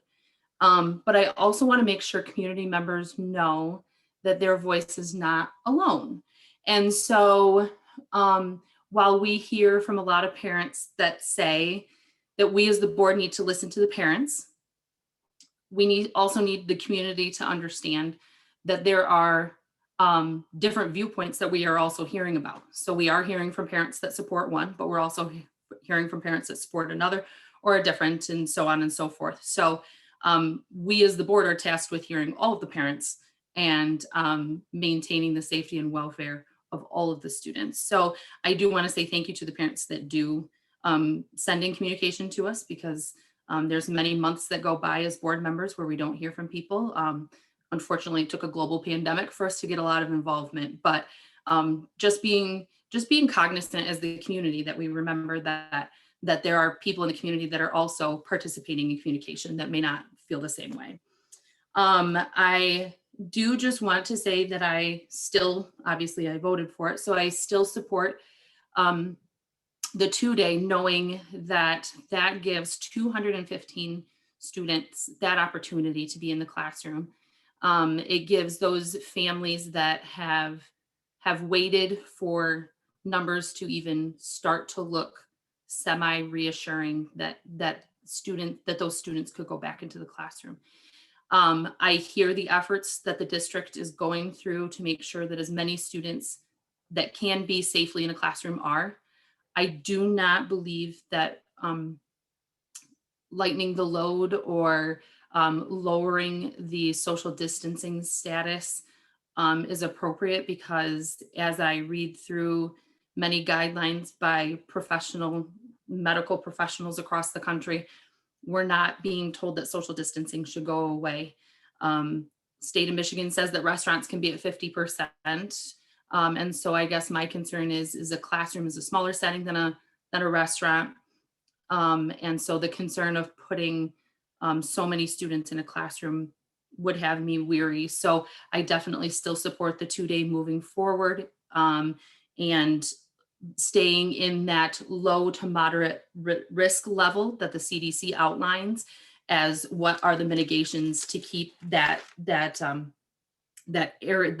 population, our student population that will be in the building, safe, and to be able to provide proper cleanliness standards between those cohorting of groups, which is also something that is in that low to moderate risk. And we start to creep into that high risk when we start to forego some of those things. So I definitely see those as definitely pieces that are important. Just something to consider would be the risk of if, while it's not on the vote and the motion right now, but the risk of what the families who would have to then have committed to hybrid, that would then have to change their entire plan moving forward because they have committed to the 2-day at this point. And with 4 days left before third trimester, I think those families deserve the opportunity for that moment. This gives the greatest number of students the opportunity to be in a classroom. No, it is not 4-day. No, it is not 5-day, but they are given the opportunity with as much as possible to be opened back up. So I think those are where my pieces are, and I support it. I guess I'll keep it short. try to keep it short and sweet. I mean, I still challenge us as a board. I feel this is completely wrong, and this is completely against getting kids back into education. I understand other people's points of view, but that's where I am. That parents are rational, intelligent human beings, and parents should be allowed to make their decisions. The survey to me shows more kids would be in our building, and I don't know how we can say as a net sum that more kids in our building is not a good thing. I just can't get my head around that. The other thing I can't get my head around is, people throwing out, well, we got to listen to the experts, we got to do this, we got to do that. I still want, the board to stop putting our heads in the sand and say, what's going to be different in August? What is going to be different? How are we going to be somewhere different? And I also want to challenge us as a board of, well, all these great experts, but we're completely ignoring CDC guidance on sports right now. And everybody's just merrily going along that we have sports. And the hypocrisy that we're ignoring things from quote unquote experts, and then other times bringing the experts to bear. I just, the hypocrisy is just, to me, I'm trying not to be hypocritic. I'm sure people think I am, but I am all for giving parents the choice, assuming our parents are rational, intelligent beings, and they can make the decisions for themselves. And everybody can make their own decision. So I am not in support of continuing the status quo. I know I'm not going to carry the day, but I know I'm not in support. Yeah, I mean, Ralph, I think you make a great point on sports. And, it was brought up a little bit ago Questions that, sorry, go ahead, Michael. That's fine, Steve, you go ahead. No problem. We appear to be offset here a little bit. All right. So the thing with sports, the thing with restaurants, I think are all great points, because if you read the CDC, and going back to the experts here, I know, but what the CDC says is that schools should be opened in priority over other gatherings, right? It actually explicitly provides guidance on sporting activities that we're in violation of. And we're opening restaurants, we are opening gyms, we're opening gathering spaces of, up to, 25 people now from multiple households. All of these things increase risk in their own way. Certainly with community transmission down, they are in and of themselves less risky, but each one of them compounds the risk, right? And the whole point of the CDC's guidelines is community risk in transmission is what we're looking for. So we want to keep that low so that we can be back in school.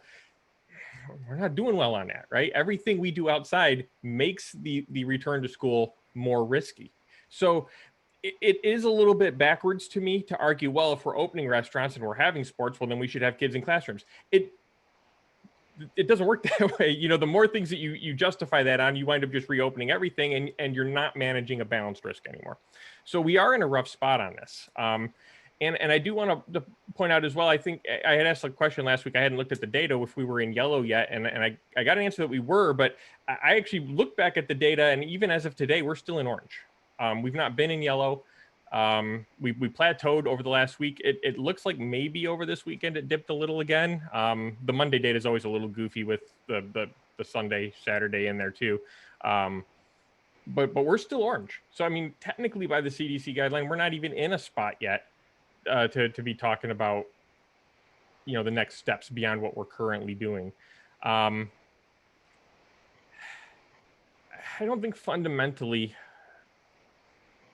I'm as concerned overall about the social distancing aspect.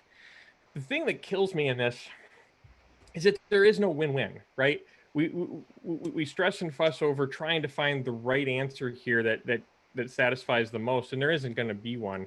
And so I'm trying to look at it, what maximizes, what's our maximum performance that we can get out of the school year. And I'm landing right now on the idea that the more kids who have an in-person opportunity, the better. And so that's where I'm against trading 215 kids who would lose any days of in-person instruction to get 900 kids 2 more days than the 2 they already have, to get them an extra 2 days, basically. That's where I'm landing on this. That's why I support remaining with the hybrid the way it is. And I mean, even going beyond that, even if we got different survey results that said, yeah, we can, let's push forward on this. You know, the hybrid families will stick it out. Nobody's going to lose days on this. We still have never really addressed what happens to the remote kids then. We know that the high flex is already a struggle. If we add a bunch of kids to the classrooms, the remote kids are going to get left out. And so what do? We really would have to make a tough choice on re-cohorting or re-rostering students into virtual only for the third try, or, I mean, doing what some of these other districts have done and farm them off to third-party, virtual schools, basically. You look at some of these other districts, and we hear frequently that, there are other schools in Michigan nearby, Livingston County. You look at, Heartland. You look at Howell and Brighton and places like that. A lot of these schools, their strategy for the remote kids has been either wholly asynchronous teaching or not even being taught by teachers of the district, right? 100% online through wherever it comes from, some other academy. Those are things that we didn't do in Mason.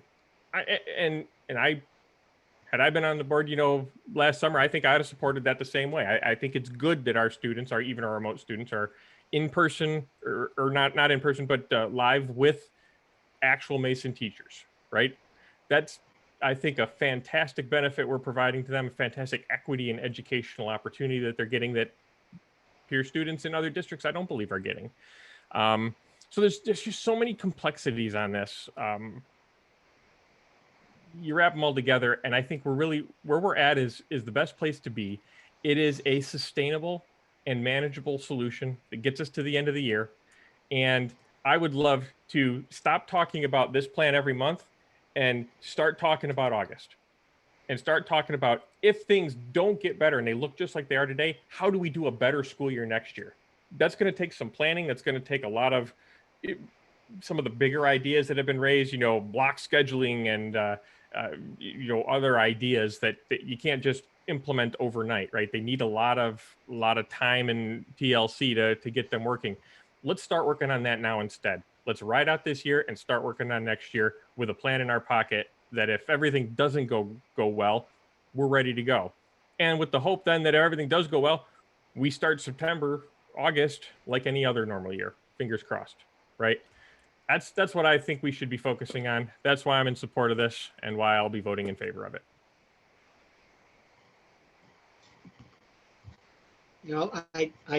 There's a lot, we've received a lot of feedback regarding the families that had selected hybrid who would no longer be comfortable with that. And Steve and Liz had mentioned that as a major factor in their decision making here. But we're forgetting one thing, okay? If there's 215 plus families that didn't respond, that may choose to leave if we have more kids in the school, a number that we don't really have a firm grasp on yet, and I'll bring those numbers up again later. But that 215 is reduced by 190 because there's 190 online learners who feel they can't come back to school in a hybrid environment. So you're basing this logic perhaps a little bit too heavily on that. I mean, we're talking 25 kids versus almost 600 when you factor in 190 plus the 215 and minus 1,000 of the hybrid families. Okay, so if it's a pure numbers equation here, I think that we're not creating an opportunity that our community feels they're ready for.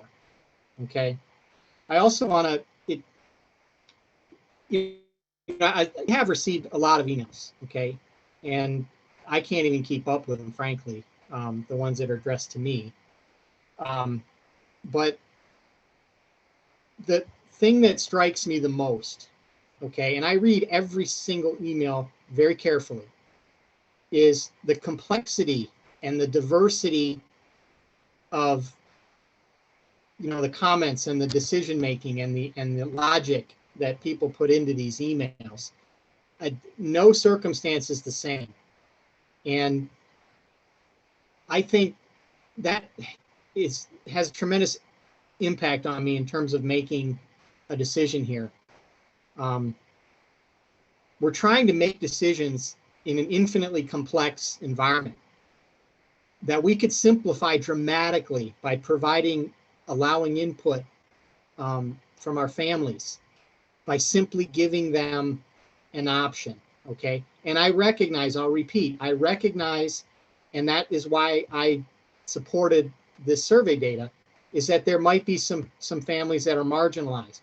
But like I said before, that number of families who are online right now that are waiting for that full-time opportunity, it came out of nowhere for me. I didn't expect it to be that high.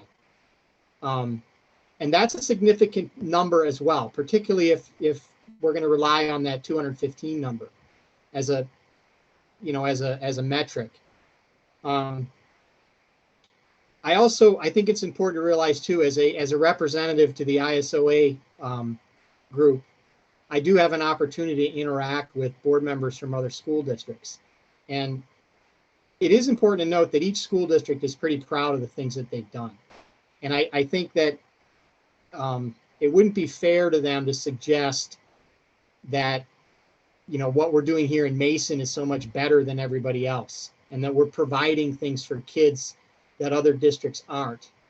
Our plan is unique. Each school district is doing something a little bit different, but it's my impression that whether they're asynchronous, synchronous, you know, whether teachers are developing their own curriculum or searching it out and trying to implement it, they're all doing some pretty incredible things in their own way. And I think that there are, you know, but what is consistent here, and Ralph asked the question, what will change?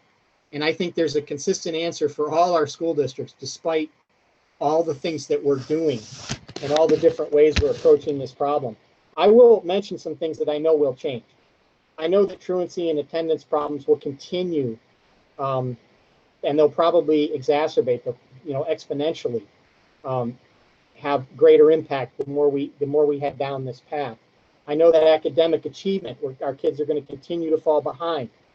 Okay, I know that mental and physical health metrics will be maintained and perhaps continue to get worse. So those are a few things that I know are going to change between now and August if we don't do anything now. I'm also deeply concerned about the sports aspect of this. I think as a board, we should be prepared to revisit what we're doing with athletics the rest of the year as well, if this is the direction that we want to go. I think those are serious considerations. And as far as numbers, let's look at that. Okay, and I'm going to give just one example, and then I'll leave it at that. Just to get a scope of what we're talking about here. Okay, when this survey ended, okay, it indicated that we could expect about 200 families with 200 additional kids on a per day, an additional 200, okay, per day. Now, that number would even, if we're not done inviting kids back now up to our, 6-foot social distancing limit, that number will decrease. Okay, if we get up to 190 or say 150, as was mentioned earlier this evening, we're really, at the end of the day, if we just talk about relaxing social distancing a bit, okay, we're talking at the end of the day, maybe 120, 130 students that we'd have to accommodate additionally at the middle school on a daily basis. Okay, that's just organic, not not picking and choosing who comes back, letting families decide. I urge the board to consider that, okay? That what we're talking about here is not a full-fledged, bring everybody back and put them in the school, okay? I believe that this is a manageable approach, and that's why these numbers, I think, are exciting to see. In addition to that, there are a number of things that we have not discussed yet that I think would strengthen our ability in any environment, part-time, full-time, hybrid athletics, and that has to do with monitoring, air cycling, we talked about this last week a bit, as well as options for lunchtime in warmer weather. Okay, I think people are dismissing that a little bit too quickly. And whether or not that's something we want to pursue, I would at least ask that we consider that as a possibility moving forward if it becomes unmanageable or if we don't feel comfortable with how we're managing lunch. So I feel very strongly that we should just take a step back and let's consider that there's pros and cons, of course, to this, but I also don't think it's the end of the world that we trust, put the trust in the families in making these decisions. And based on the information that we're seeing, I think it could be pretty manageable. It's not a huge leap beyond where we're already headed.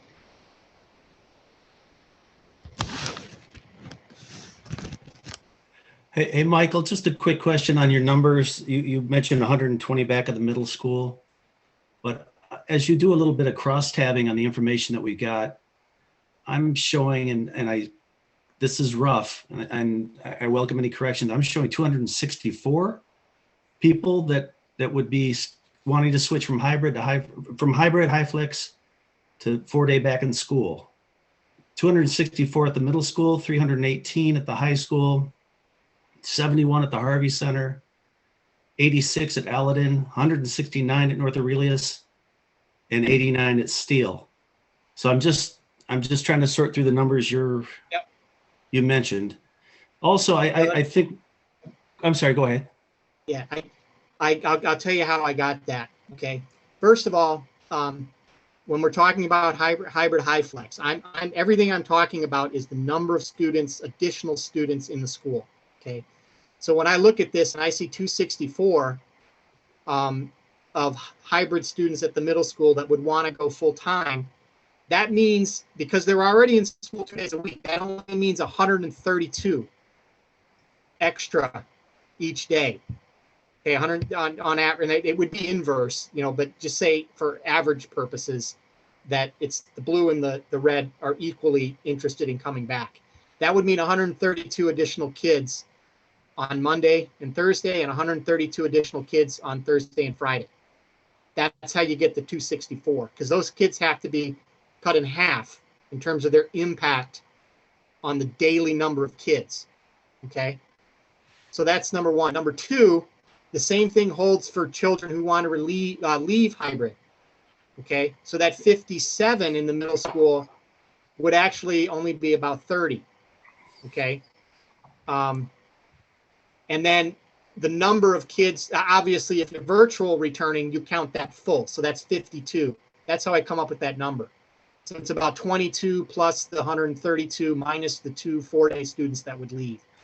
Okay, and then so that's how I come up with that number. And then the final step I took here was based on what we heard earlier tonight. We currently have 78 kids that have selected 4-day at the middle school. Okay. We expect that number to rise because we still have room for, say, another 100 kids. That's what we're expecting, that exponential increase. It sounds like it's going to be about double that by the time we're all done. So that means that's another 78 that we have room for, okay? So that's how I came up roughly with the 120, because not everybody responded to the survey, so I had to add a little bit more. So I came up with roughly about 120 extra kids a day. That same approach, I think, gives us a similar number at the high school. probably a little more at the high school simply because there's more grades, obviously. But on a curve grade, we're talking about, you know, I would guess 40 or 50 extra kids per grade on the high end. And I wouldn't expect much change at the elementary schools because those selections have already been made, if I understand correctly. Does that Thank make you. sense? Yeah, sort of, kind of. I mean, all these numbers are, I'm the old guy on the board. I need to digest some of these things. More importantly, I would almost ask for staff reaction to this to see if these numbers sound right.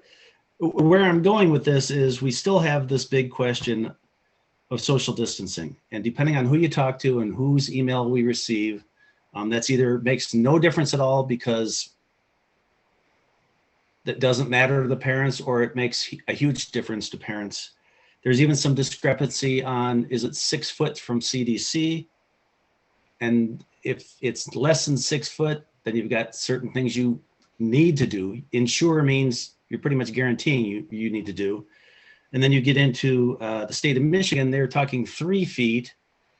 And again, we also have some people saying, don't even listen to the experts because doing so reflects that we're sticking our head in the sands and we need to make these decisions locally. I need to rely on the expertise. So I rely on the expertise of our staff. I rely on the expertise of CDC, the state of Michigan. I have since day one. So I'm sorting through this right now and trying to help us determine whether or not my vote should be in support or if somebody else has an alternative, because we had a special meeting. I was looking for a PowerPoint presentation or something coming into this meeting, an alternative plan. I haven't seen it. And I appreciate that some may take offense with that comment. I'm not trying to be offensive. I'm trying to make a good decision, understanding that this is really tough on a lot of families. That social emotional thing, absolutely hear you. Anyone who's watching this video right now, we hear you, I hear you, trying to find that solution. And right now it's a pinch. I'll stop right there and let others comment. I think the only change, Patrick, that, you know, this data didn't become available until this afternoon, but not that would necessarily have a huge impact, and I don't want to get caught up in the numbers too much, but it has been brought up tonight. But I think where we left it after last week's meeting was simply this. We'll keep this plan in place in terms of how we deliver instruction to our kids, okay? You know, the scheduling aspect is a challenge. It's difficult. I understand all that, but I also recognize that that's a consequence of the plan that we chose, not so much the number of kids and the selections that they make, okay? Our plan is a little bit inflexible, and I'm not, you know, that's just the way it is, okay? I accept that. You know, we've been working with it. It's been working as well as it could work this year. But the suggestion that was brought up last week isn't a change to the plan at all, really. Is all we're saying is simply just allow the families to make a choice to come back. And I think these numbers, reinforce the fact that our plan, and again, I'm open to hearing from staff about this, from the administration. What would prevent that modification of the plan from working or being implemented? Because, like I said, based on what I'm seeing here, I wouldn't expect to see an increase of more than 150 kids at the middle school, above and beyond what we're already going to have. So that's the plan, I guess, that would more than likely offered as an alternative. Well, maybe I can help a little bit. I think what you see from the survey results is the complexity of all these moving parts, and the complexity of the choices, the selections, and how they impact families in different ways. And so as we look at, planning for the third trimester, we're working on, the social distancing, safety component, but bringing back as many kids as we can to in-person instruction safely. And we're going to continue to do that. And so we've made some progress. We got more progress to go, but we're going to try to meet as many, families' needs as we possibly can without necessarily negatively impacting others who say, wait a minute here, social distancing is important to me. I picked this option because I know it's safer than others. And so it's same with online, right? I think there's a point made by one of the board members that you got to factor into consideration, the more in-person kids we have, the more of a burden it is on the classroom teacher, and that could potentially impact, what the type of instruction our distance learners get. And so this is a very complex issue. And so, and I guess the social distancing component is probably the primary reason as to why, we're not recommending opening it up to full 4-day in person. We made that choice, a month ago. And so, that's the path that we're, is here in front of you tonight. In the extra kids, that does compound, the issues with lunch, class exchanges. Now, again, you can cohort much more efficiently at the elementary level, but certainly middle school and high school, kids are changing into 5 or 6 periods, different classes a day. And so, there's a lot of other factors involved in how, this can be done in the safest way possible while being respectful of all the choices people have made. The 3,200 students, parents who have made choices on what mode of delivery they prefer. I was pleasantly surprised, even though certainly any kind of satisfaction survey, I would want a much higher level of satisfaction. But given the fact that we're trying to educate in the middle of a pandemic, to say that we at least 65% of our parents are satisfied with the choice in front of them, I think does say a lot. And I know our people have been working tirelessly. Our teachers, counselors, principals, you name it.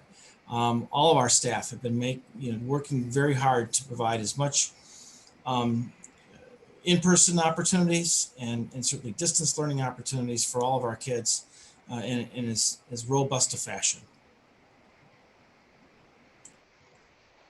Christopher, you want to jump in? You want me to go? I can go. I won't take long this time.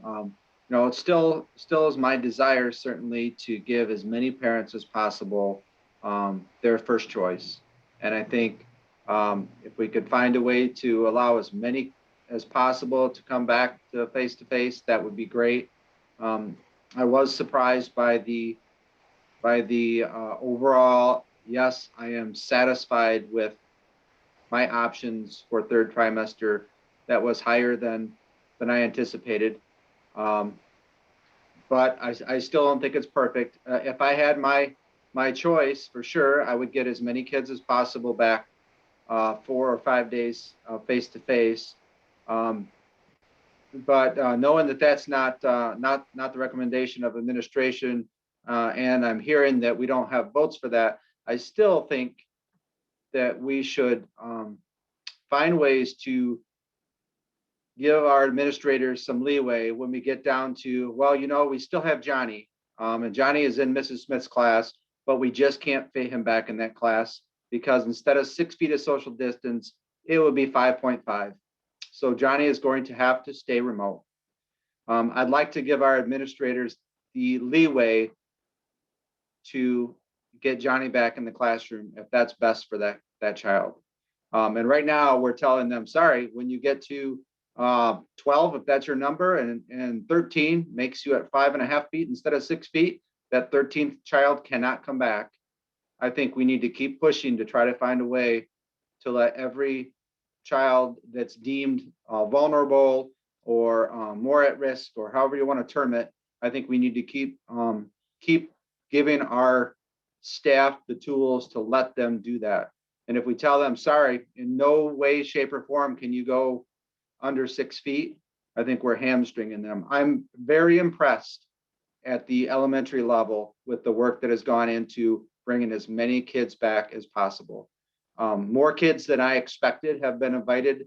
A huge number, huge percentage are saying yes, which does not surprise me, but very, very impressed by at least 3 out of the 4 buildings. It looks like maybe North Aurelius is a little bit behind, but they're also the biggest school. So very impressed by all the work that's gone in there, and certainly will address many, many of the vulnerable kids if we have similar results at the middle school and high school. But I hate to hamstring our administrators and say, sorry, if you get to 2 inches below 6 feet in the classroom, that person cannot come back.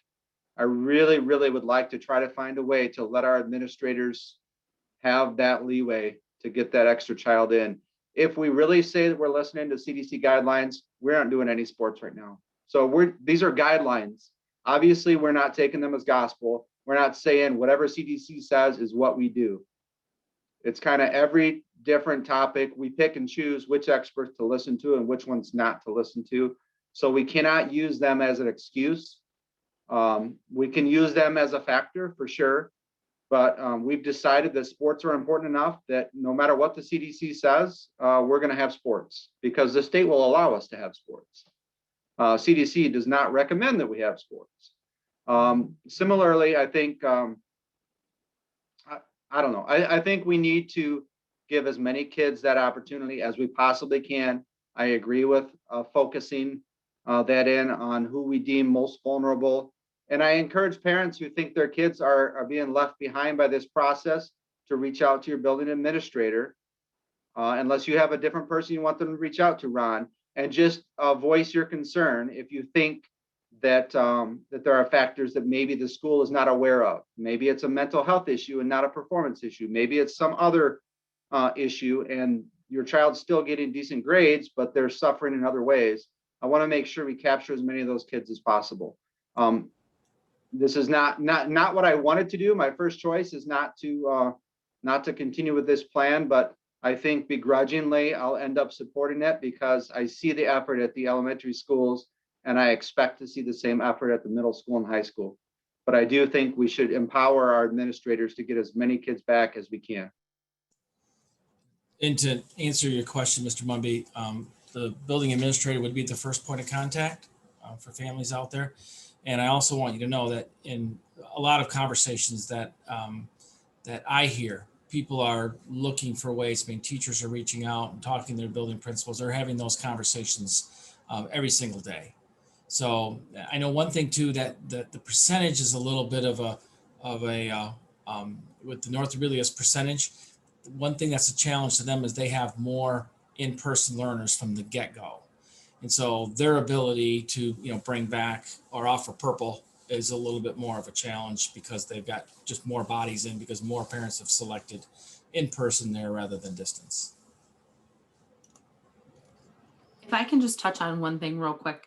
The one thing that I will say is I think that I don't think that we're hamstringing the buildings by any means, because if we were truly doing that, we would look at the square footage for each classroom and say, this classroom at North Aurelius can only take 9 hybrid kids. And so we wouldn't allow, what's that? They're doing that. They have a max number of kids for a classroom based on the size, and they're not bringing more in than that number. And it varies from classroom to classroom. Absolutely. I agree with Christopher on that. If families have signed up for hybrids so far this year, they have not been turned away. They have made the classroom work for those families. They have never been told we have a cap for how many hybrid we will allow. There has not been a cap there hasn't been spaces, there hasn't been applications for those spaces. And so they have been given some liberties. So we are talking about changing the plan and putting a cap on them. That's essentially what we're talking about here. We are not.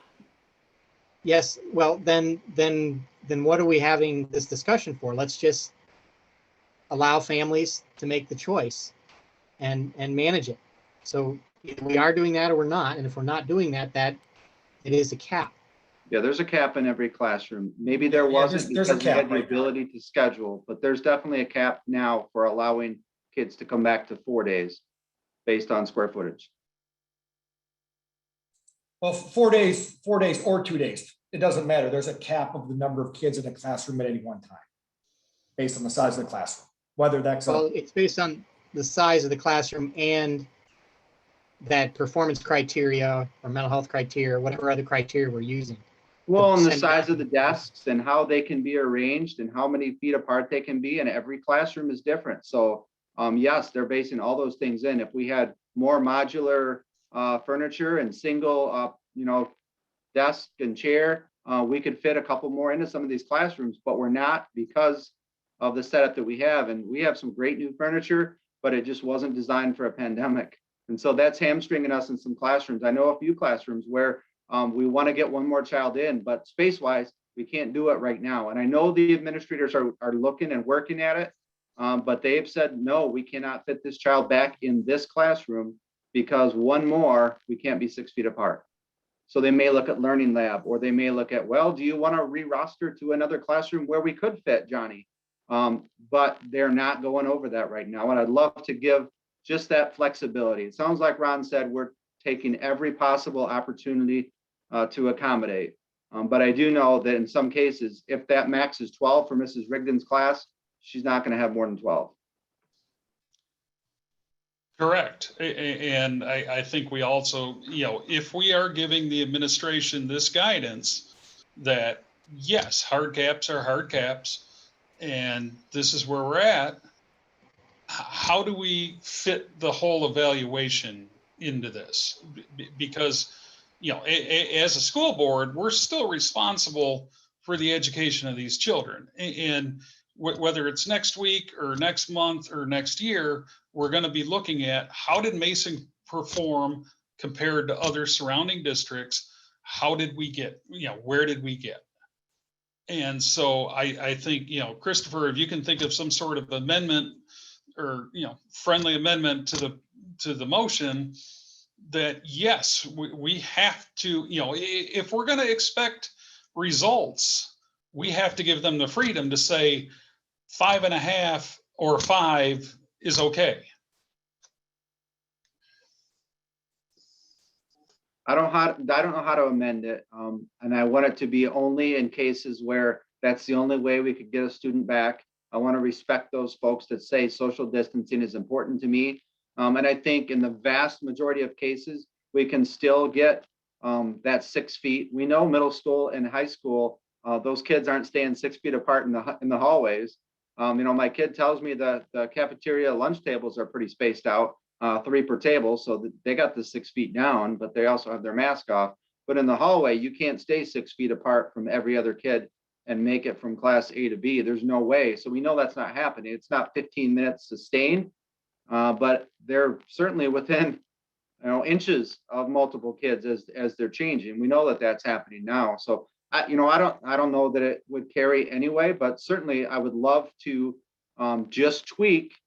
And we're still absolutely, to the extent possible, 6 feet or more, but giving our administrators the option, the ability to get as many kids as they can back that need it most. So however that might be worded, yes, I'd be supportive of it. I don't think it's a huge departure from what we're asking, but it's just giving them the flexibility, because I think Mr. Kiefner and Mr. Berryhill and Mrs.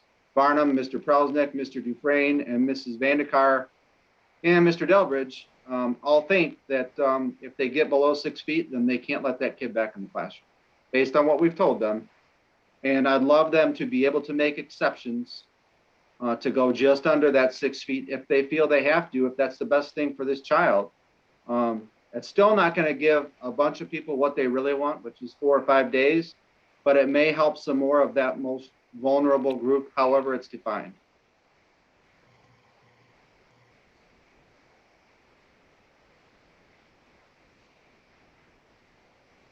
All right, let me kind of jump in, give you my thoughts.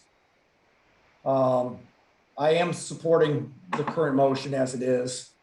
and the recommendations of the administration. And, you know, I've looked at this a lot, looked at a lot of data, and I guess a few items that it boils down to for me is, you know, we're still in the orange level. And so you talk about CDC or what, but we are in the orange level. I do think social distancing is still important. A month ago, we approved basically the same plan we're looking at tonight. So that was approved a month ago and given direction to our whole administration team. And, you know, a lot of people thought that was, you know, the end of the world. They thought that was that, but nothing good's ever going to happen again. And, you know, we all heard it. But let's not forget, in the last 30 days, 615 students have been offered 4 days. We've come a long ways in 30 days, and we've only really started at the elementary level. We barely scratched the surface at middle school and high school, and we're not done at the elementary level.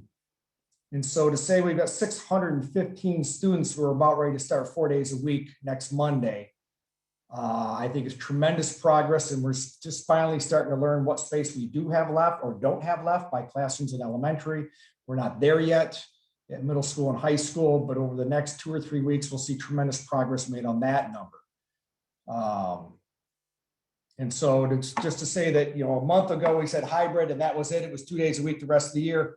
Clearly it's not true. Hybrid is a model within what we have to work, but we have leeway to bring back kids 4 days. And yes, I understand, Christopher and others, that if we relax to 6 feet, we maybe get some more in, we might lose some out too. I mean, there's going to be a balancing act. They've almost got to get down to the point where they look at that classroom by classroom to figure out what would work. And perhaps bring back that recommendation to the board saying, hey, we've got an opportunity to offer 3 more kids. We don't have anybody that's going to back out of that room. Maybe that's an option, but I don't think we're there to that detail yet. But again, 615 is a lot. I do agree a little bit with Michael saying, I think maybe the numbers are manageable. We just don't know yet, but next couple of weeks, again, we're going to learn a lot, especially middle school and high school, to see what we can and can't offer. I was very, very pleasantly surprised at the number of respondents that said they are satisfied. I mean, again, just put it in context. We all know what we've been through in the last year. Most of us have kids in the district. We know what they have been through in the last year. You know, they're sitting at home at computers for 7 hours a day. They're not interacting with their friends. They're sitting in classrooms with masks with none of their friends. They're not eating with any of their friends. We know how, you know, incredibly different and frustrating it's been. It's been a year. You know, a year to an 8-year-old is a long time. Maybe not to a guy my age, but to them it is. To see that we're still 2 to 1 in this community, people supporting where we're at. I found it a little surprising. I actually find it reassuring. And I think that number is going to get even better as, again, we work through middle school and high school. So I don't think we're that far off. So, you know, that I found was a very encouraging number.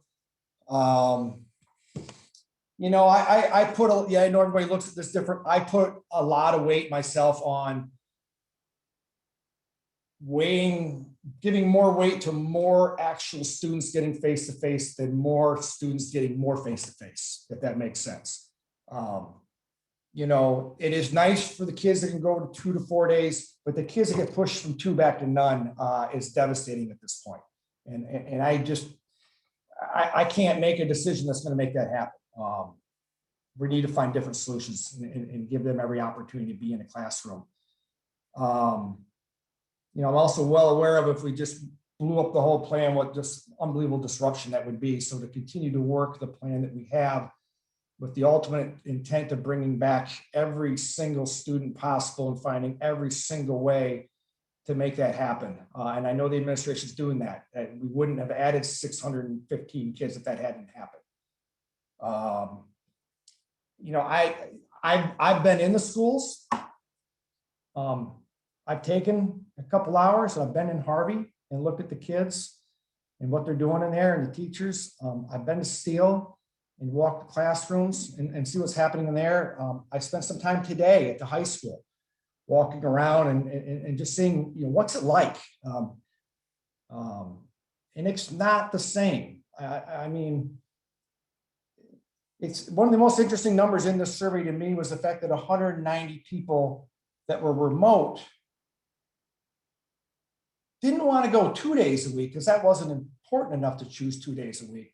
But if we had 4 days a week, now that's important. And I'm trying to wrap my head around that. And the only way I can wrap my head around that is to say, I know, this need, this urge to get back to normal and going back, having kids back in school 4 days, 5 days, full time, whatever we call it, feels like such a normal thing to do. But I can assure you for the kids in those classrooms, it is nothing but normal. Looking at the classrooms today, I mean, the kids are in there with masks. They're staring at their computer, looking at the same educational material in the same way as they would if they were sitting at home. It's no different. I went to the cafeteria and saw the kids all spread out, and you could hear a pin drop. Nobody was talking. I spent some time in the hallway during passing and watched the kids go from class to class. No, they're not necessarily 6 feet apart, but it's not what you think of in a high school hallway in between classes where kids are running and crazy and excited and high-fiving and getting in trouble and running off some energy. They were marching like it was a military. It was so weird to see. And so, yes, we could put more kids in 4 days in that environment, but it's by no means normal at all. It's not pre-COVID environment. And so, I know some will benefit.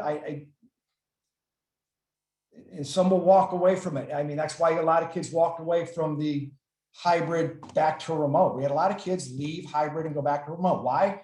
Because they were miserable in school. I mean, with the rules that are put on. And, my son's a senior. I know a lot of the senior friends. I know how many of them say, I don't want to be there. I'd rather sit at home, look at my computer, and sit in my classroom with my computer because I can't talk to my friends anyways. Can't even have lunch with them.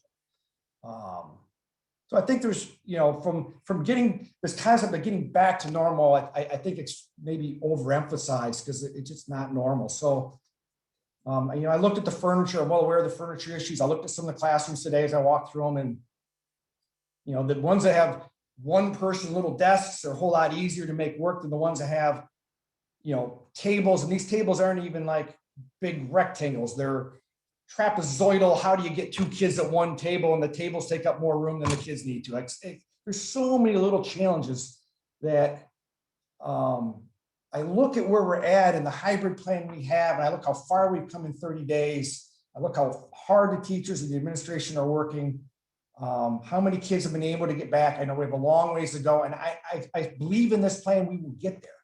I do. I believe we will get there. And as we start to butt up against those limits, then yes, Ron and your team, we need new creative answers any way we can to get, at the end of the day, as many kids back in a, altered, but maybe somewhat more normal learning environment. And that's our mission. Our mission is to educate kids. Our mission is also to do it in a safe environment. That's number 2 on our list. Number 1 is to educate kids. Number 2 is to do it in a safe environment. I weigh those evenly. So at this time, I appreciate everything everybody said. I think we're going to get more and more information in the next couple of weeks. We're going to see more and more progress towards getting to where we all want to be in the next couple of weeks. And I guess it's kind of for all those reasons I went on a little longer than maybe I thought I would, but it's for those reasons I will continue to support the administration and the job they're doing. So I will rest at that.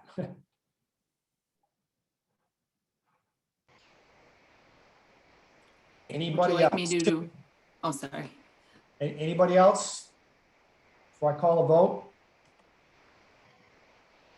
I have some questions for the administration before we proceed. What, Michael?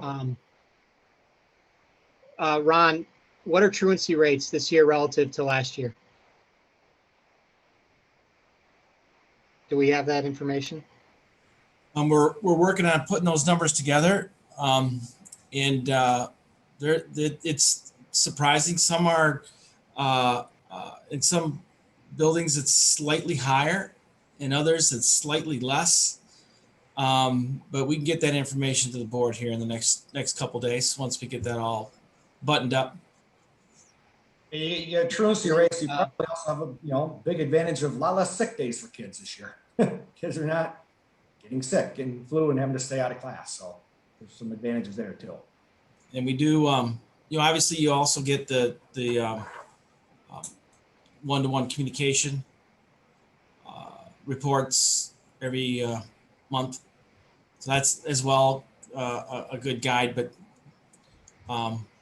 we're looking at the truancy numbers as well, Michael. Okay. It's my understanding that failure rates are double at the middle school and 3 times as high at the high school. Is that a fair statement?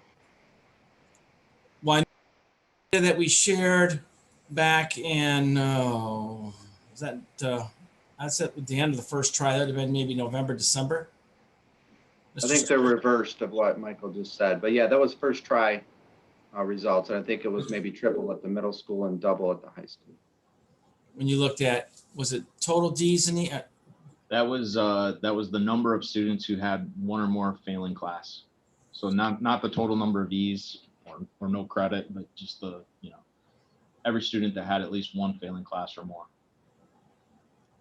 But those numbers were correct that you just mentioned. So.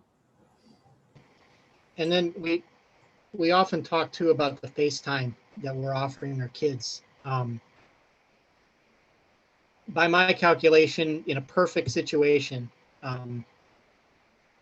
including estimates that teachers spend roughly an hour doing attendance and other things, so in a perfect situation, the most FaceTime a child would get with hybrid would be about 26.5 hours, roughly.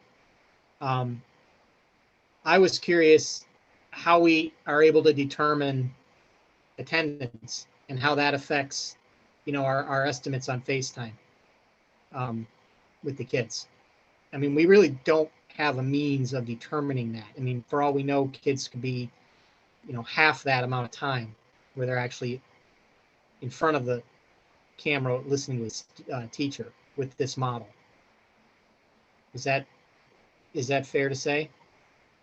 Well, I think you start looking at student engagement in general in a situation like that. Now, you could maybe argue that some students aren't as engaged when they're not in school in person. You could also argue that there's some students that are maybe more engaged, that are actually, more engaged in the online environment. Kids can be in the building, right? I mean, and be in school 5 days a week for, the 6.5 hours a day and still not be engaged. They can just be sitting in class and not getting, much from that. I don't think it's an hour a day, Matt, that teachers are spending doing attendance. It's, I can't speak to the amount of time per day. Well, there were a couple, I do recall, I took some notes on some public comments from teachers who had indicated that they, on 2 different occasions, I think they mentioned about an hour that they spend. That's not a day, that's an hour out of the week, that when they calculate that out. Yeah, I don't know specifically how much time, teachers are spending on the attendance. I mean, I can say that, we are taking attendance in 2 different ways this year. One is how we typically would in Skyward. So our elementary teachers take attendance twice a day, AM and PM. And then at the secondary level, the teachers take attendance in Skyward for every period of the day. So that continues like it would in a normal year. But then there is also this requirement for the 2-way interactions that we report out monthly. And so at the elementary, they take that once a day, typically in the morning. And then at the secondary level, they take it during their first period classes. And that does require, more work. They're looking for those 2-way interactions twice a week. And so, we use a spreadsheet that we've developed. And so it does take more effort, more time, and more work to track all of that. If a student doesn't show up in the morning or, when the the teachers in the morning take those two-way interactions. They have to track those students down and see if they attended later on in the day. And so that does require, more communication, between the teachers and then potentially the attendance secretaries and so forth. And then of course the office staff has to monitor all that as well, because we're required for count purposes to make sure that we're getting the required interactions. And then of course we report to the board monthly as well on those. And then they have to be placed on our website. And so we want to be sure that those are correct. So it does take more time than in a normal year, but specifically how much, I don't know. Okay. I will say that at all three levels, elementary, middle, and high school, the teachers are working their butts off to make sure that the kids are engaged and interacting and are present. Could a child sneak away for a few minutes and come back and nobody notice? They could, but the teachers are doing a fantastic job making the lessons as interactive and engaging as they possibly can. I would concur. I sat through 13 different virtual classes, and I think we have a couple invites still out there. I'm hoping to do that again if need be, but I did see teachers working hard, and I did see teachers engaging the students. Certainly, it's, as Kurt, I think, eloquently said, it's not normal, not to be expected that things are normal right now, but hopefully we get there. So I just wanted to follow up with that thought. It is a difficult thing to determine, because if you're going to determine how many kids are not engaged because their cameras are not on, then we got half the board not engaged right now. So what's the difference? They can't really judge it that way, because I know everybody's engaged. So, that's a really tough metric to get for teachers to get their arms around. Yeah, I mean, I got a pretty good internet connection, but it doesn't work for me. So I got to turn off my video. Right. And I think that's been cases in classrooms where, just like us, if you turn your video off, sometimes the audio comes through a whole lot clearer. So again, to say that the kid's not engaged because the video's not on, it's again, how do you judge who's engaged, who's not? Attendance alone or videos alone, neither one probably capture the true number there. So. Well, it's academic performance. I think that's how you gauge that. But I think, I don't, this idea that somehow, 2/3 of our families are satisfied, I think is this survey did not address that. That is not what this survey, that's certainly not the way I answered it for my two children. Am I satisfied with those decisions? And I mentioned this earlier. I think that's a critical point. And that's reflected in the numbers that we see. The expectations of people returning to the classroom are so much higher. And if we wanted to increase satisfaction, we would move. We are so close. Okay. We talk about just getting started. If we're just getting started, we need an amendment then that will allow us to finish. Because if this is if 600 kids added, higher, quote, high risk kids, both of my kids are high risk, but they didn't both get an invitation. Okay. By my metrics. So if we're just getting started, I would urge that we consider that finishing would be an additional 120 kids at the middle school. That's it. And the only amendment we would need would simply be to the limits that we're putting on, to remove those limits. Okay. We're saying right now that we have to maintain 6-foot social distancing. I don't even know what that means. Does that mean desks, desk distance, or number of students per square foot in that classroom? Whatever that hard limit is, if we simply change that to accommodating those families that want to return their kids 4 days a week, okay, it's not a leap. Okay, we talk about we may get there down the road, but I'm also hearing repeatedly that we cannot accommodate, that it would be too difficult to change anything. If we did something later on, actually, if we did it now, it's too hard to change. How could we change later if we can't make it now? I mean, I just want to be consistent. I want to be honest and I want to be fair. I mean, I want to be fair to the families that responded to this survey, for example, suggesting that, we're going to interpret this as that everybody's okay with where we're at, I think is not being fair to those families that responded to this. That's not what they were saying. They're not saying that they don't want 4-day. Okay, they're certainly not saying that. And nor are they saying that they want 4-day, but what they're saying is what they said, and that is that they would move to 4-day if we can accommodate that and made that available to them. The satisfaction would go through the roof at that point. Okay. I'm very concerned about where we stand with the public when it comes to the inconsistency with sports and academics. Okay. That is a real thing. And I think it does affect people. It affects their interpretation of how the district was responding to their needs. And I think it negatively impacts our relationship with the community. So we are this close to making that happen. And that amendment, I think, illustrates some of the inconsistencies with what, our discussions here. The difficulty in identifying an amendment to provide flexibility. For me, it's very simple.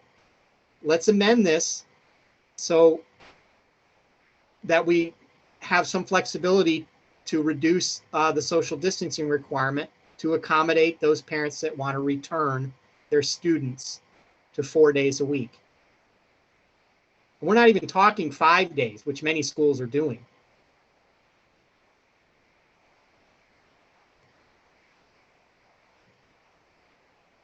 So I propose an amendment to the motion to allow the school district to accommodate those families to accommodate all families that want to return their students to class 4 days a week. Do we have a second? I'm not sure parliamentarian wise that's correct, but yes, I will definitely second it. I believe Ms. Evans would have to accept the amendment to her motion, or else we would need a new motion. I believe that we can actually, if it's been seconded, open up discussion on that and actually vote on the amendment. And then if the amendment passes, that is the new motion. If the amendment does not pass, then we go back to the original motion. All right, then just to confirm, I did second. Okay, so it's been seconded. So do we need further discussion on that concept, or can we call a vote? Can I ask what was even the motion? Yeah, I need it read, please, or somehow better defined before I'm ready to vote. Thank you. I amended the motion to allow the school district to accommodate 4-day instruction for all families that choose that option. And so would your intent to be eliminate social distancing then? No, it wouldn't be to eliminate it. I think we've already done that with sports and in most cases in our elementary schools, for example. But like I said, I'm not sure what that means. The intent is that we address social distancing in a best effort manner, frankly, in a continuation of what we're currently doing. Can I ask for language clarification? Can I read it out loud, Mr. Kelly? Yes, please. So Mr. Kelly made and Mr. Beebe seconded an amendment to the motion to allow the district to provide 4-day instruction for all families that would prefer it. I did say choose. Maybe that would be a better. Choose versus prefer. So then okay, yep, I'll leave it. We'll have. And I guess I would like to revisit when I looked at this data and analyzed it, and I weighed it with the comments that the administration provided earlier this evening. I do believe that at the middle school, we would only be asking for the accommodation of about 120 more students. So unless the administration, I mean, does anybody, disagree with those numbers, or maybe I did something wrong with that? But I believe that that's a similar number at the high school. I'm not sure it's real clear what that number would be as of this point. There are too many moving parts, I would say, to be able to pinpoint a number. But I would say that based on prior comments by the district, that to open up that option for anybody and everybody who wants it would require an elimination of social distancing. I don't think there's anybody on the administration team. I guess I would challenge the wording of that, Kurt. I don't think it's eliminating social distance. I think it's a different social distance, or maybe it's following the state guidelines of social distance versus the CDC guideline of social distance. But I think that's a pretty big trigger word to say we're eliminating it.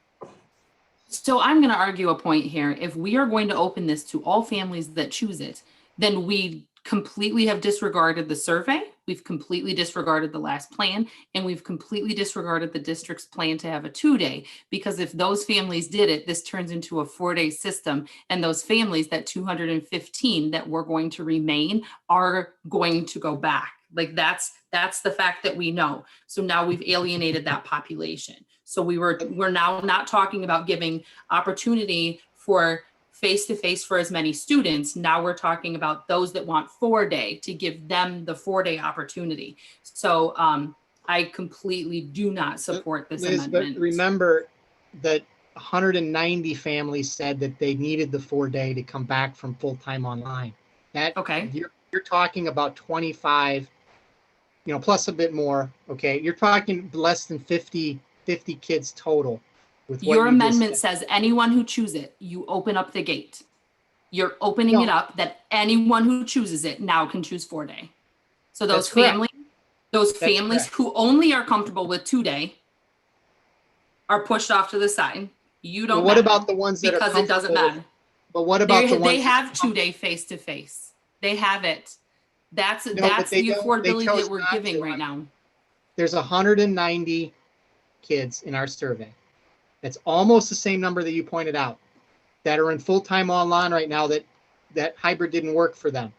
So They here's would- an they option would that I send would their give kids Mr. back, Kelly that I so- want you to consider. How many of those would consider, because that would be what daycare would suffice. So those that would need daycare would struggle with a 2-day plan either way. Can I finish, please? They Yes. would struggle with a 2-day either way because of daycare, because of work. And so they need a 4-day one way or a 4-day the other. But we didn't ask that in the survey, and we can't make assumptions. Well, I don't remember asking. Hold on, about Michael, daycare. just a point of order. You said they struggle with hybrid. Even 4 days is still gonna be hybrid. It's still hybrid. It's still high flex, not hybrid.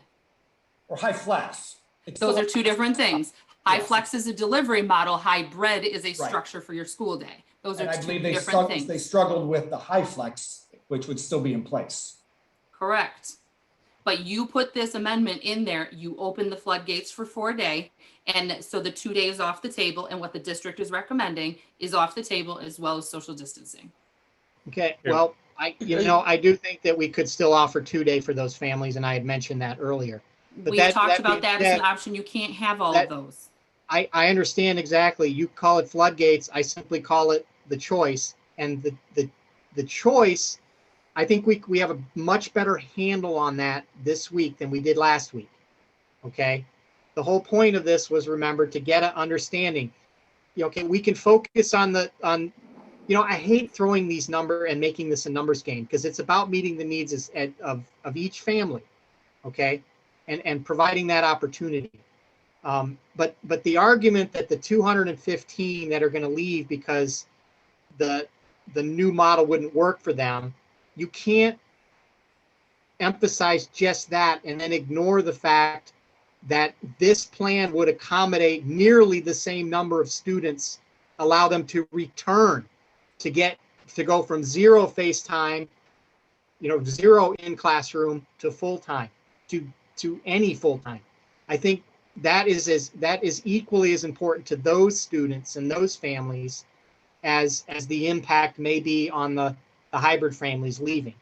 I think that's, we have to consider both of those families in the argument. But that being said, we are opening, quote, the floodgates, but what we're doing is we're eliminating a lot of the arbitrary decisions that we were talking about earlier. Are we going to go to 5.5 feet? Are we going to go to 5 feet? I think we go where we need to go and we do the best effort with that. I don't think it's fair also to suggest to the community that we're adhering strictly to social distancing standards right now, because I think we could walk in any school building on any day and find plenty of situations where young people are interacting for more than 15 minutes with each other within 6 feet. Okay. The survey even indicated that we were guaranteeing social distancing. And if we can't guarantee that anymore, I'm not going to make a huge deal out of that, but those words matter. Okay. And when we say things to the public that we're guaranteeing social distancing, that we're going to be eliminating social distancing, okay, that's not being fair. And frankly, that's not an accurate representation of what our plan is currently doing. Mr. Creamer, can I ask a question? Is there any way I can get clarification? Because I believe as the person who made the original motion, I would have to agree to the amendment to it. And so I'm concerned that we have this amendment on the table with the voices that did not either make nor support the original motion. I think we would have to vote on the original motion. Oh, now you scared him away. Tap out. Well, while he's researching that, can I just continue the discussion a little bit? And while I would love I'll be quick, Kurt. While I'd love to give every family that opportunity, I'd be satisfied with just giving Ron and all the principals and administrative staff the ability to get back those that feel that they have an overwhelming need to get that child back for some reason, whether it's mental health or academic support reasons or any other reason. So I'm kind of in the middle. I could absolutely vote for what Michael and Ralph want, and selfishly, that's what I'd love to have for my own kids. But what I really want won't benefit my kids any more than they already have now, is to get any that desperately need it the opportunity to get back in the classroom, even if they go slightly under that 6 feet. So I'm kind of the yes guy on any of these right now, because none of them are perfect. But I really want Ron to come back to us, in a day, in a week, in 2 weeks, saying that we have 3 more kids we need to fit in the classroom somehow, but we can't get them in unless we go down to 5 feet 9 inches. Is that okay? And hopefully he just knows that it should be okay and they should just do it, and we're not going to bring a tape measure in. But I don't know what each building is doing there.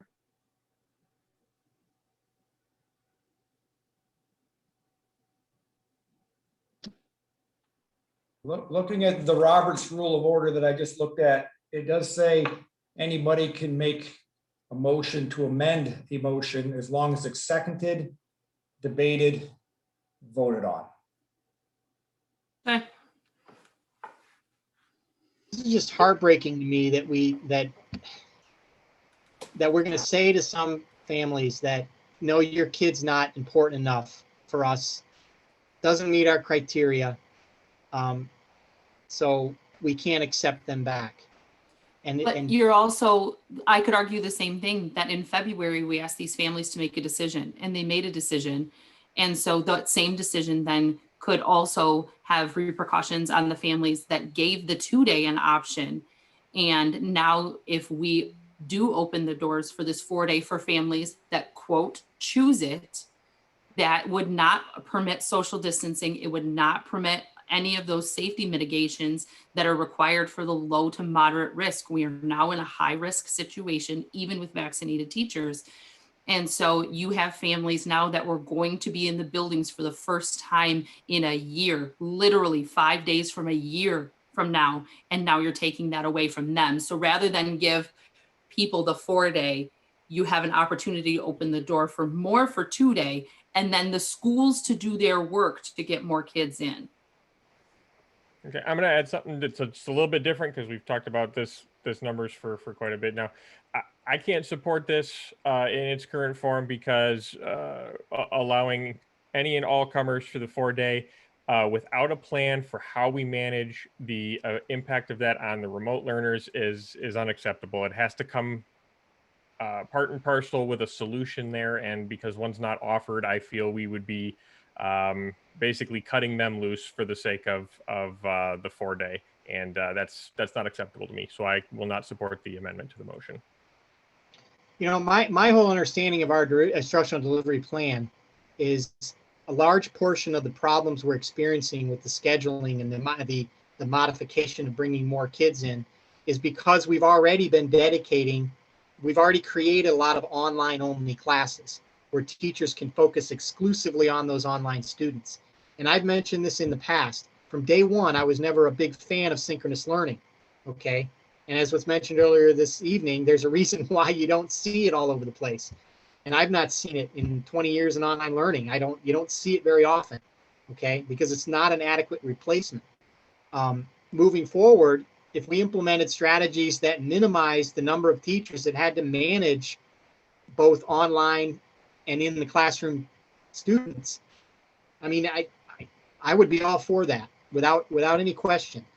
But this idea that we have to maintain equity, either it be in terms of what our staff is doing or the number of students that are online versus in class, I think we need to move away from that and find ways simply to minimize the number of teachers that have to be tasked with online learning. And I think that would be easier if we had more kids in the classroom. I think we're getting off point. We've got a motion on the floor. If we can keep conversation directly on that motion and keep this moving forward, please. Well, that is directly in response to his concern why he said he couldn't support this because he didn't see a way forward addressing the challenges of online teaching. And I just offered a path forward in that regard. I'm not sure we'd need a resolution necessarily, but just a motion, I think just a suggestion that there are some things we can do, again, within the context of the tools and the training and the resources that we've developed this year, that none of that would change. It would just simply be a matter of finding a way to put more online kids in online classes delivered by our teachers. That's not a huge change. And that's what I've been saying all along. I think that. Can I get the floor for a moment? Mm-hmm. I'd like to call the question. We're not advancing. I believe you need a 2/3 vote to call the question, if I'm correct. I need a second first. Oh, I'll second it.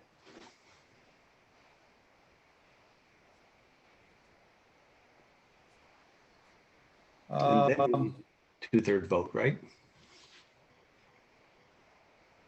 We're really stretching the parliamentary muscle tonight. Yep. Yes, we do need a 2/3 vote on that one. So do you need a roll call on that? All in favor of calling the question, or if you could get a roll call, please, Liz. Yes. Mr. Kelly? No. Mr. Creamer? Yes. Myself, yes. Mr. O'Connor? Yes. Mr. Mumby? No. Mr. Dwayne? Yes. And Mr. Beebe? No. Okay, the debate continues. No? Oh, sorry. No, I'm sorry. It have to be It's not 5 votes. majority. I'm sorry. Look, I'm almost there.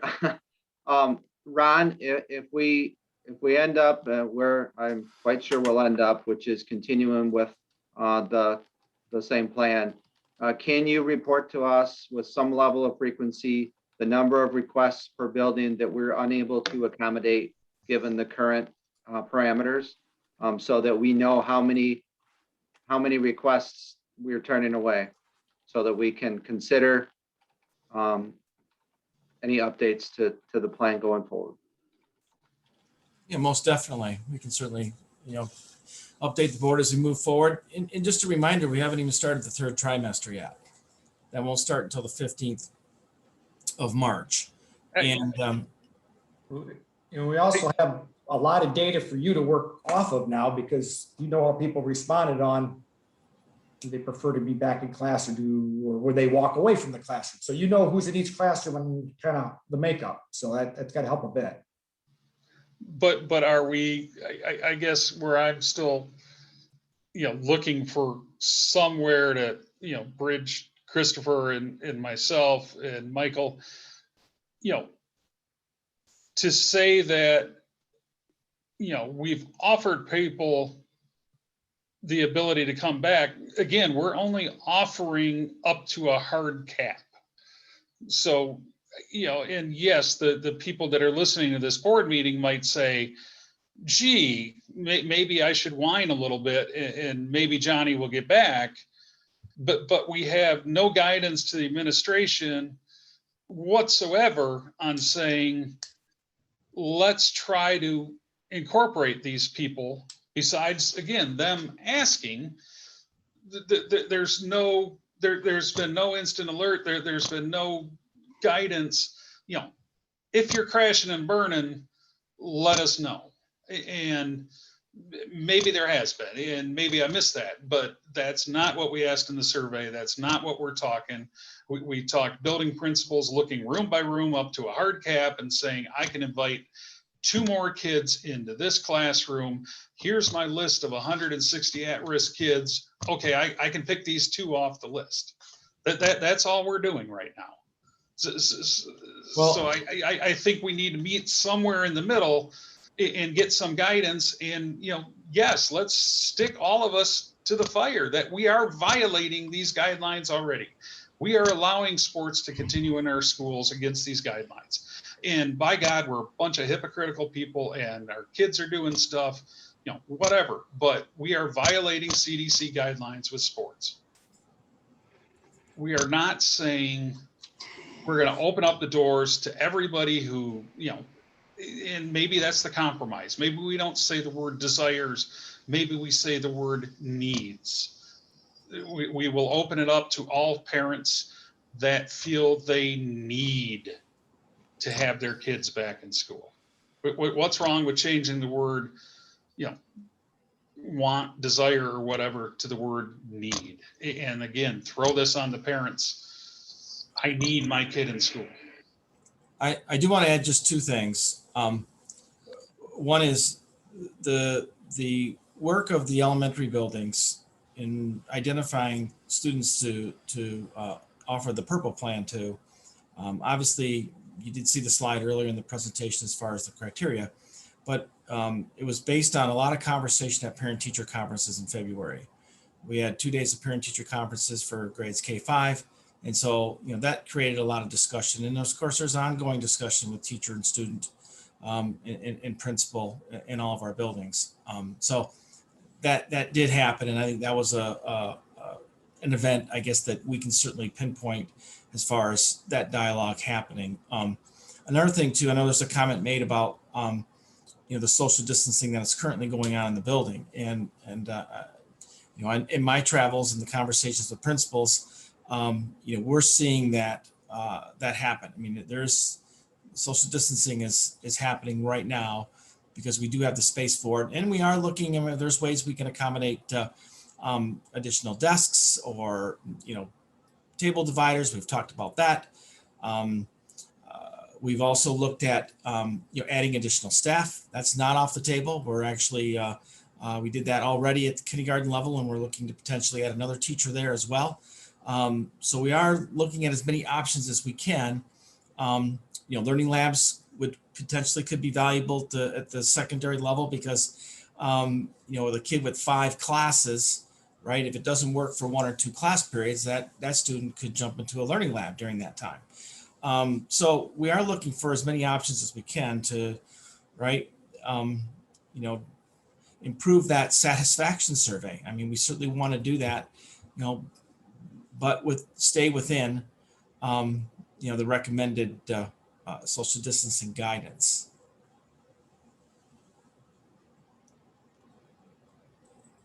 Are we good with discussion to vote on the amendment?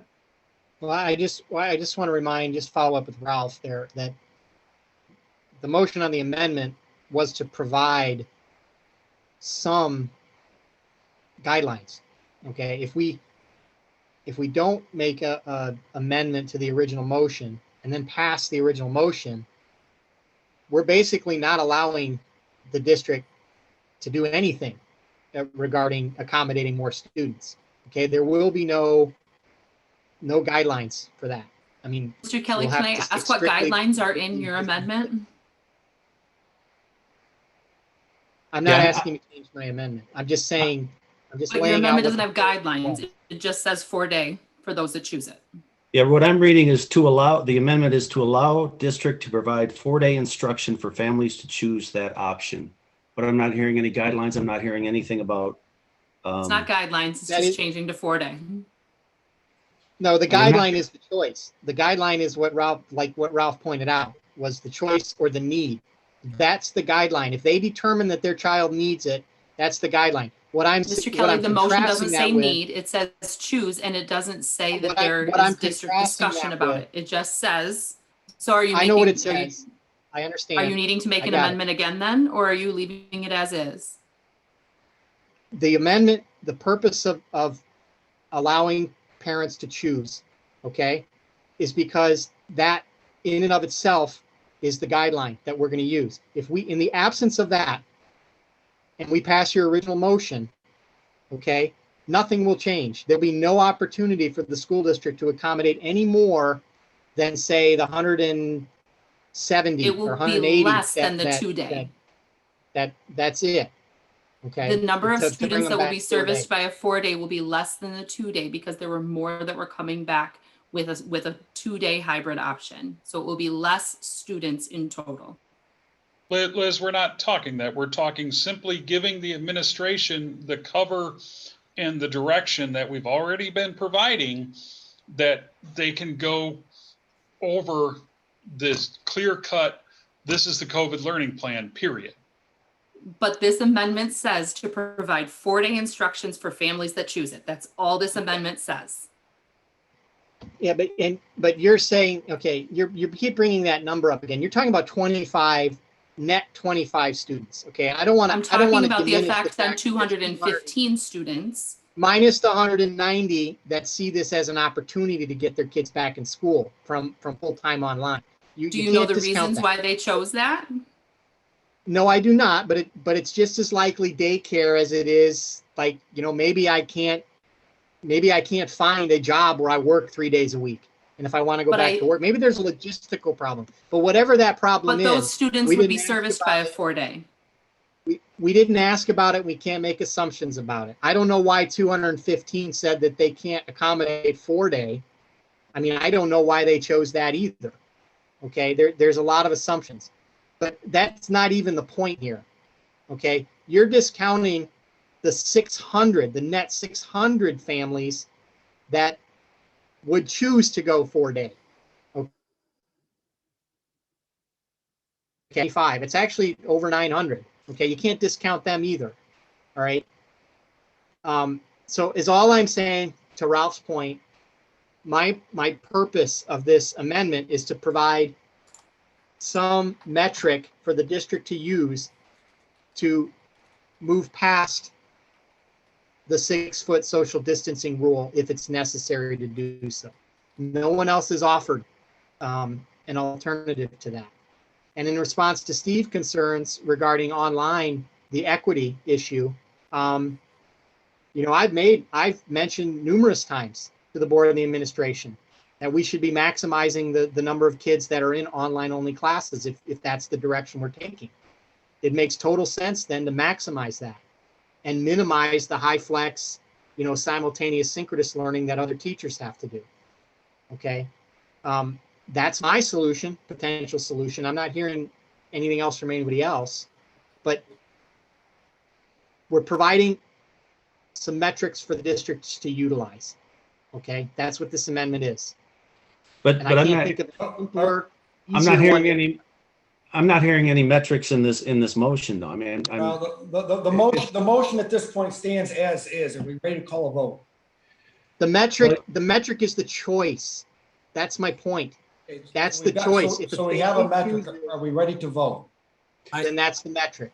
I would just add on this amendment, my concern is the implications of the amendment and with regard to the actual, again, manageability.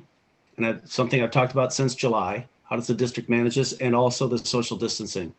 Does it mean we have more teachers we're going to hire? Or are we going, if this motion passes, are we going to be going over to the fairgrounds and renting some buildings over there? Are we going to put tents up on the tennis courts? I mean, there's the types of things that I need as a school board member to understand before I can support this motion or this amendment. Thank you. Patrick, the reality is we already know that we can accommodate 100% of our students coming back. That's what we have a high school for. There'd be no need for additional facilities. And I think we all understand that. It's just a matter of what criteria the district is going to use to accommodate kids coming back to school. Actually, I don't understand that. So thanks. This might help, and if I'm not interpreting this correctly, please jump in. But from what this amendment tells me is that we will have now potentially the high school, we're starting the third trimester. This is not something that we can start messing with, credit bearing and college bearing type classes at the high school at this point in time. But that's kind of another to redo the schedule would be a monumental disruption, to say the least. Certainly at the Why, Ron? I'm sorry, but we talk about that a lot, and I've never really gotten the answer. Why is that? Why would that have to change? It wouldn't necessarily have to. But the point is, if we were to have online classes for online students and in-person classes for in-person students, to kind of eliminate or to reduce the amount of. I'm talking about the scheduling. But you are right. You know, if we're this doing amendment- hybrid, we're doing synchronous. Why would we have scheduled otherwise then? I mean, that should accommodate a change. If we're already doing that, how we enroll the kids shouldn't really matter. If the amendment were to pass, okay, then what would happen is all the kids that wanted to come back 4 days of in-person instruction would be invited to come back. And then the ones that maybe have selected 2 days would have to give them the same option to go back to remote. So it would and depending upon the numbers, right, you would be have reduced social distancing than what we have right now. So I certainly wouldn't say eliminate, because that wouldn't be appropriate to say, but it would be reduced. Okay, and that's what our buildings would look like, unless you were to, for example, in the elementary school, if you were to re-roster, which is not something we haven't even had a discussion on at this point in time. But I don't know if that answers your question. That's how I would take this motion to mean to me, where that we would offer families. I would have to figure out a way to do that with the least disruption possible, and in a smooth and orderly type fashion. But we would, all families who wanted a 4-day in-person option would be allowed to select that. And then of course, potentially people that would be impacted in the negative could choose the other option. That's how I interpret it. If I'm not, the motion as it's written and presented. I don't know if that helps at all. I hope it doesn't confuse matters. Well, it does illustrate the fact that we probably should be addressing this in terms of in 3 different ways. I mean, maybe approaching it at the high school and the middle school. And I've mentioned that in the past too, and I know other board members have suggested it. There's no need for us to be addressing this across the board, the same. But that's not part of this motion, so we don't need to discuss that. Mr. President, can I completely blow up the parliamentarian? Can I offer additional amendments at this point, or do we have to clear the? We'll have to clear this one first. We'll have to clear this one first. Okay. If we I would like to offer two before we continue, but once we clear this one, that's fine. I say let's take a vote on it. We call a vote? Let's do it. Liz, roll call, please. Mr. O'Connor, Nay. Mr. Kelly, Yes. Mr. Mumby, I have to ask if this is a vote on calling the question or if this is a vote on the amendment. this is the Vote on the vote on the amendment. amendment as made by Mr. Kelly. So we don't have to call the question a second time. I'll say no. Mr. Beebe, Yes. Mr. Dwayne, No.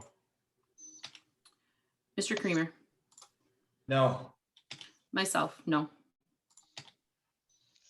Mr. President, I would like to make an amendment to the motion on the floor for the extended COVID learning planning.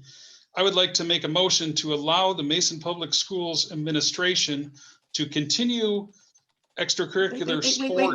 Wait, slow, so I get it, please, slow. I would like to make a motion to allow the Mason Public Schools administration to continue sports as currently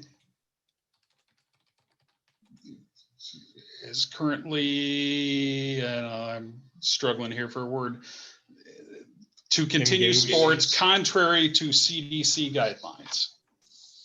Let's just keep it simple. I would like to make a motion. That's a completely new motion. It has nothing to do with the motion on the floor. Oh, we have an extended COVID learning plan that I mean, how can we not say that continuation of extracurricular activities is not a part of that extended learning plan?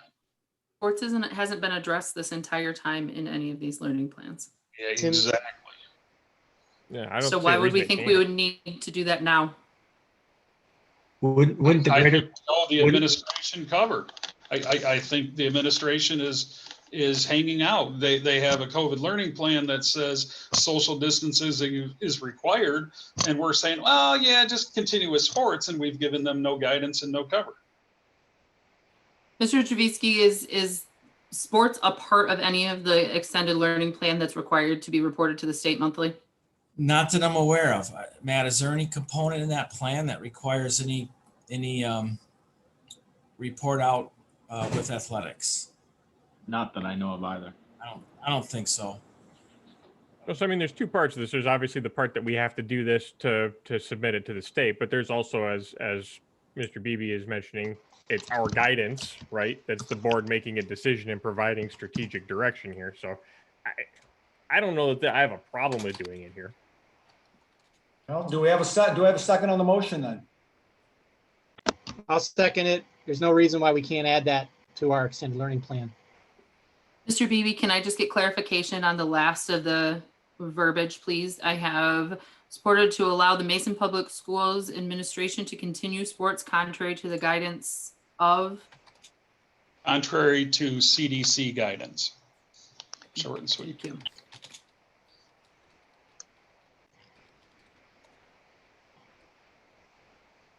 Any discussion? Yeah, discussion. Are we currently conducting sports contrary to the CDC guidance? Whole state is. Well, would that be all sports? I mean, I guess. Governor opened it up, right? I guess this gets. Yeah, I haven't even done any work on this issue, so. This is a pretty complex topic for, I mean, I'm not on the board. I'm just, here kind of as your CEO, potentially giving you some guidance. I just, I think there's a lot to this issue that we haven't researched, and how the board would vote may impact our next athletic contest like tomorrow. And I think there's a lot of research as to what that would entail. I guess I see, Mr. Brooks, you jumped on. Do you have some, I'm assuming you have some value here to add? The Michigan Department of Health of Human Services in their mask and gathering order has school-related exemptions for extracurriculars and athletics. Athletics does require the antigen testing program, for example, that we discussed earlier in the meeting. So there are some different parameters around athletics, but there are also some provisions for schools, obviously, to gather in ways that other parts of our community and society can't right now. So it is governed in Michigan, at least athletics are governed a bit separate from any of the CDC guidance. And of course, we're following for health information. We've had conflicting guidance from CDC and the state of Michigan and Ingham County in the past, and we've worked that out. So it's not as though we get the exact same information from every governmental entity. So, but with regard to athletics, there is DHHS guidance on that. And Mr. Stewart, you did a little research in our interim here. You could report out. Correct. Monthly, I have to report out on our extended COVID-19 plan to CEPI. It's a data collection agency for the state of Michigan, and there's no requirement to report anything to CEPI about our athletic program. For reference, here's what CDC guidelines in the operational plan from February say about sports. So under orange, which is where we are today, it says sports and extracurriculars occur only if they can be held outdoors with physical distancing of 6 feet or more. If we get to yellow, sports and extracurriculars can occur with physical distancing of 6 feet or more required. So it drops the outdoor only requirement. So essentially, the thing we're violating right now would be having anything indoor. Right, but again, I'm just trying to, I'm deliberately trying to be pesky about this, but we are saying for the schools, CDC, CDC, CDC. Well, the state guidelines for the schools say 3 foot, not 6 foot. So if we're saying state guidelines are cool, 2 thumbs up for sports, why aren't we saying that for our children in their education? Why are we picking and choosing to follow CDC guidelines instead of state guidelines? So at least for my part, as I've said, I'm not as hot on the whole physical distance number itself as my restriction. I've shared my other concerns. Yeah, but Steve, the fact of the matter is we have hard caps in our administration right now. Mm-hmm. So to say, well, I'm not that concerned about them, you're also not willing to say that they don't matter. I think they're moot, to be honest.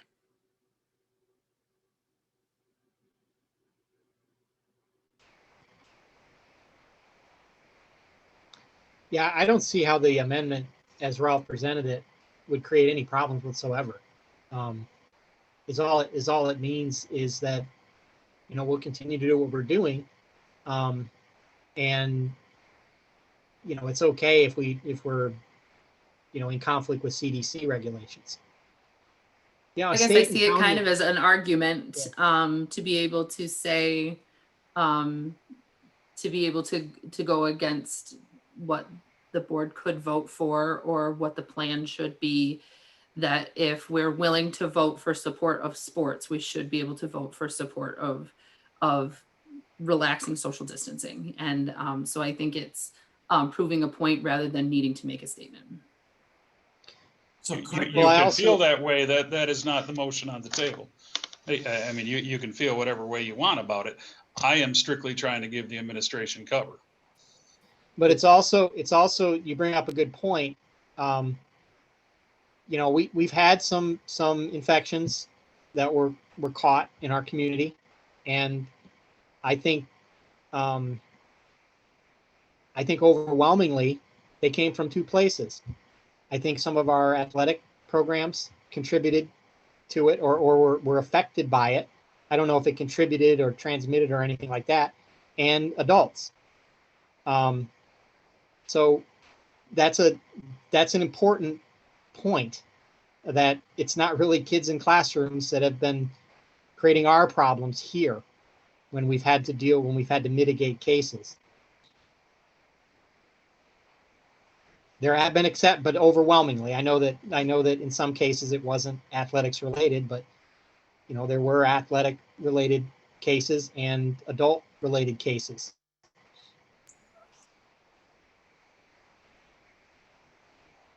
I just want to add one more item. That if this motion fails, if it's worded the way I think it's worded, if this motion fails, what does that mean? Does that mean tomorrow we're sending out a press release saying that we are now not conducting fail. Mason Public Schools? If the motion fails, it's not voted on at all. It's just removed. It's removed from the amendment. The amendment is removed from the original motion if the amendment fails. If the amendment passes, then it's attached to the final motion upon which we must vote. So then you're actually then voting at the final Liz's original motion that's been amended. And if you vote. It hasn't been amended yet. It must pass. True. But I just want people to understand, because this is not we're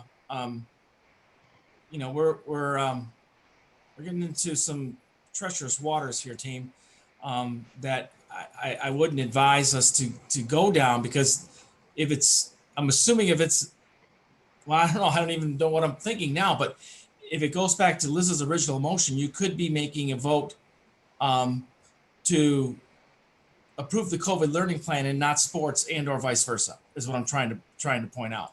You're right. I mean, what I'm hearing right. here is, This is right. oh, sorry. Everybody's right.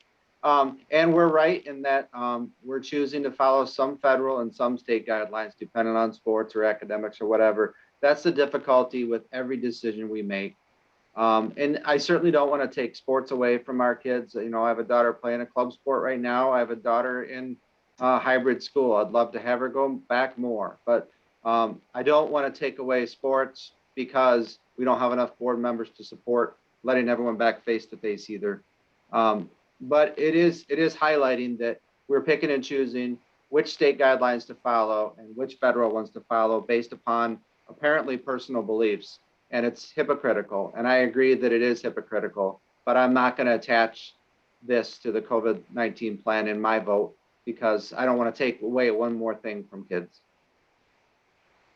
I am in no way trying to take anything away from children, but with the pushback, which again, I think they are two completely separate issues, and I'm not trying to leverage it. I know where my vote's going on the COVID learning plan, but fine, I will withdraw my amendment on sports, but I do think we owe it to our administration to say, okay, if you pick and choose, you choose to follow HHDS guidelines versus CDC guidelines, we have your back.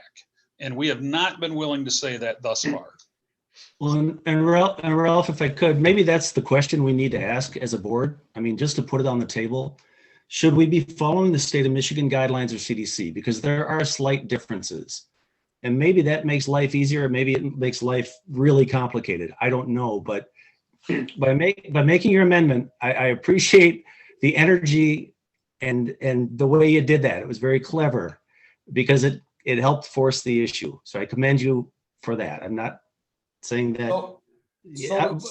So at this moment, do we have an amendment on the floor or not? Has it been formally withdrawn? I withdraw. All right, so at this point, we have no amendments. We're back to the original motion. I would like to make one more amendment, just because I said I was going to make two. I would like to make amendment to change our COVID learning plan to allow the Mason Public Schools administration to follow the state of Michigan guidelines for operating schools safely. No, Ralph. You got it slow so I get everything, please. Start over, please. I would like to make a amendment to allow the administration To follow, allow, Let him Mason. finish first and then we can go back. to allow the administration to follow the state of Michigan guidelines for operating schools safely,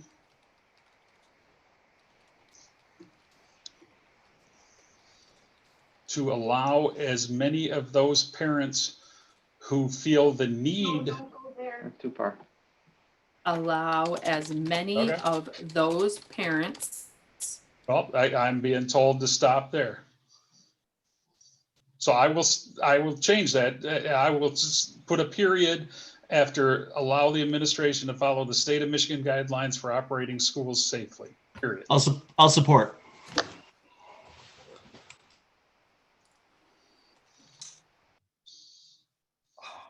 I guess I for got the a discussion on that, I mean, I'm not even fully versed on what those are at this point, so I can't support that without having more time. So hang on, I pulled it up while we were getting the language there, because I had thought that the state was still offering 6 feet as the social distancing limit too. So for under spacing and movement, they say maintain 6 feet distance at all times in instructional settings, space desks 6 feet apart, make creative use of all school spaces. If it can't be maintained in instructional settings, schools should consider alternative strategies to reduce student density. This may include the use of hybrid that allows students to maintain 6 feet of distancing and attend in-person school for at least half time. If a school district nonetheless proceeds with in-person learning, at a minimum, it should maintain minimum seated distance of 3 feet and a couple other things there. So that's where the 3 feet then number comes in. It's buried like 3 preferences deep in the guidance. So, I mean, I guess it is there. And the way it's worded is just allowing the administration to follow. As if I remember it correctly, it allows them. So I believe it gives the requested latitude that I was looking for. It doesn't force them to, but it gives them the latitude to let some more kids back in, if I understand it properly, and Ralph and others can correct me. Correct. My amendment had the word allow, not to require. It was the word allow.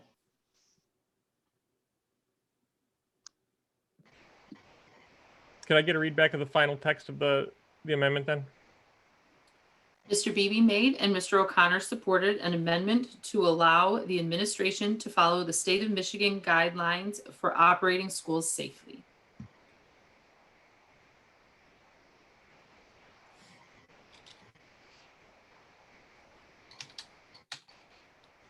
It's pretty benign. I think we're making an awful lot of assumptions on how that would apply.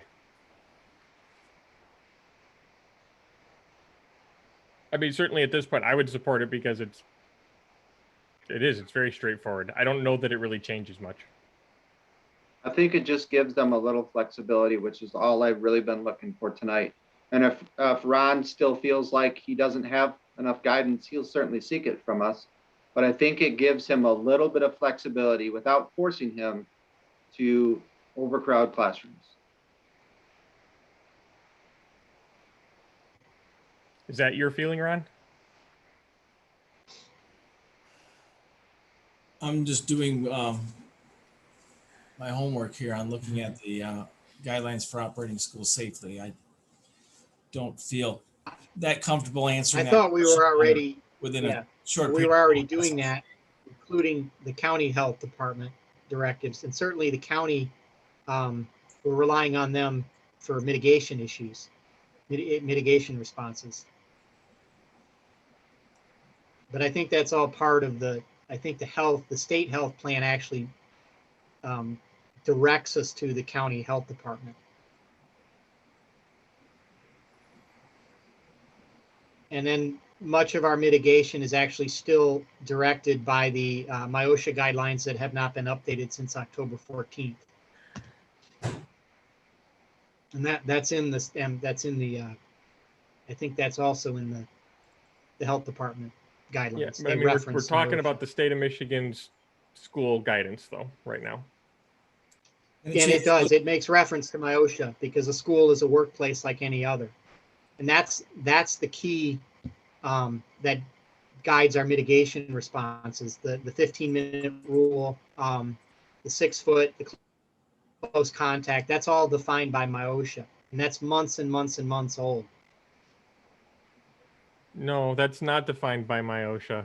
I mean, they mentioned MIOSHA and here's a workplace savings, but they mentioned spacing, symptomatic screening, all that stuff is in here specific to the operating schools Not as a- safely, separate from the workplace safety. But not as a requirement. Those are all guidelines and recommendations. MIOSHA addresses actual workplace requirements that haven't been This changed. says on the top of page 4 for the guidelines, it says spacing and movement, maintain 6 feet of distance at all times. It says it right there. I mean, he's right. They're not mandates. They are guidelines, but the whole point of this was that we were providing guidelines to the district. So I guess I'm missing the point of the MIOSHA sidetrack here. Correct. Just so that we're clear, I'm looking at version 3. Yep. Yep. Okay, it's a 7-page document. Yep. Blue box at the top. Got it. Yep. Just to Yep. make sure we're talking about the same document. I guess I know, Mr. Brooks, you've been a little deeper in this topic in your conversations with Mr. Tujo. Do you have any thoughts on the matter? I'd put you on the spot too, but. That's quite all right. What Mr. Dwayne was reading back to the group, it's accurate. Of course, it does say maintain 6 feet at all times, which is the best practice standard that we stuck to for the last several months. But it does allow some local decisions on what follows, and you can reduce distancing. And it implies that it's not ideal and it's not the safest, but it does allow for something other than 6 feet. Yeah, that nonetheless in there does a whole lot of lifting, doesn't it? That's Midwestern passive aggressive for you. I read all of this as it's the same plan with giving the administration more latitude, which is where I was trying to go maybe 2 hours ago. That's how I interpret it, and that's how I'd like the superintendent to interpret it, should it pass. I would like to call the question. Second.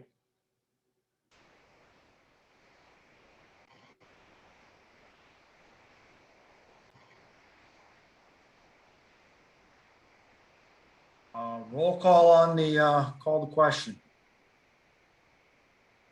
Hold on, I gotta get another list taken care of. Hold on.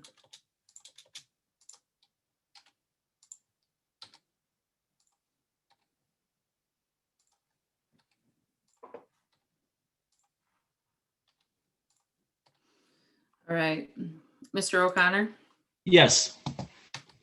Mr. Mumby, Yes. Mr. Creamer, Yes. Mr. Dwayne, Yes. Mr. Beebe, Yes. Mr. Kelly, No. and myself, yes. Motion passes 6-1. We will now vote, ask for a roll call on the amendment to the original motion. If we could also get that read back one last time, please. Mr. Beebe made and Mr. O'Connor supported to amend, an amendment to allow the administration to follow the state of Michigan guidelines for operating schools safely.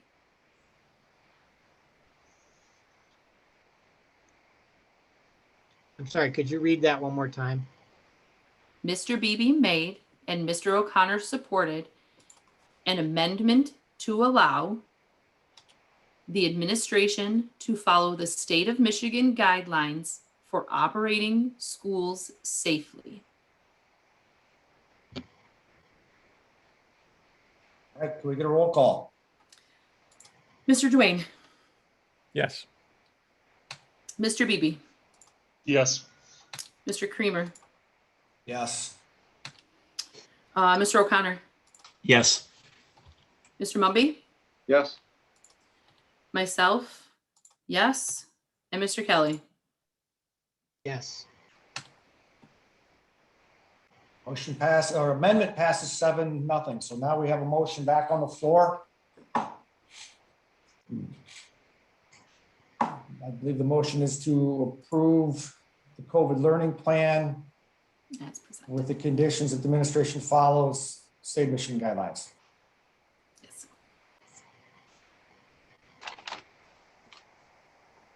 Well, not the option. The word is allows, correct? Yeah, it would allow them to, yes. Allowed, Option. correct. All right, I'm gonna make a motion to call the vote. We have a Second. A second on calling the vote. Hold on. You're working tonight. How am I doing? Am I Not wrong. okay. We always got Becky as backup when we got a recording, so at least that works to our advantage. It's true. We're not going to discuss the implications of what this might have. I think we're more treacherous waters now than we would be with athletics. All right. Follow Are we county health ready? department. Question I was mean, at called. this point, no discussion. The question's been called, so we have a roll call on that. Mr. Beebe, Yes. Mr. Kelly, No. Mr. Mumby, Yes. Mr. Creamer, Yes. myself, yes, Mr. O'Connor, Yes. and Mr. Dwayne. Yes. Call the question passes 6-1. Yes. We now have a vote on the floor Yes. for the amended motion that was previously made. Again, we'll need a roll call. All right. I have that list prepared. Mr. Mumby, Yes. Mr. Beebe, Yes. Mr. Creamer, Yes. Mr. O'Connor, Yes. Mr. Dwayne, Yes. Mr. Kelly, No. and myself, yes. The COVID plan motion passes 6-1.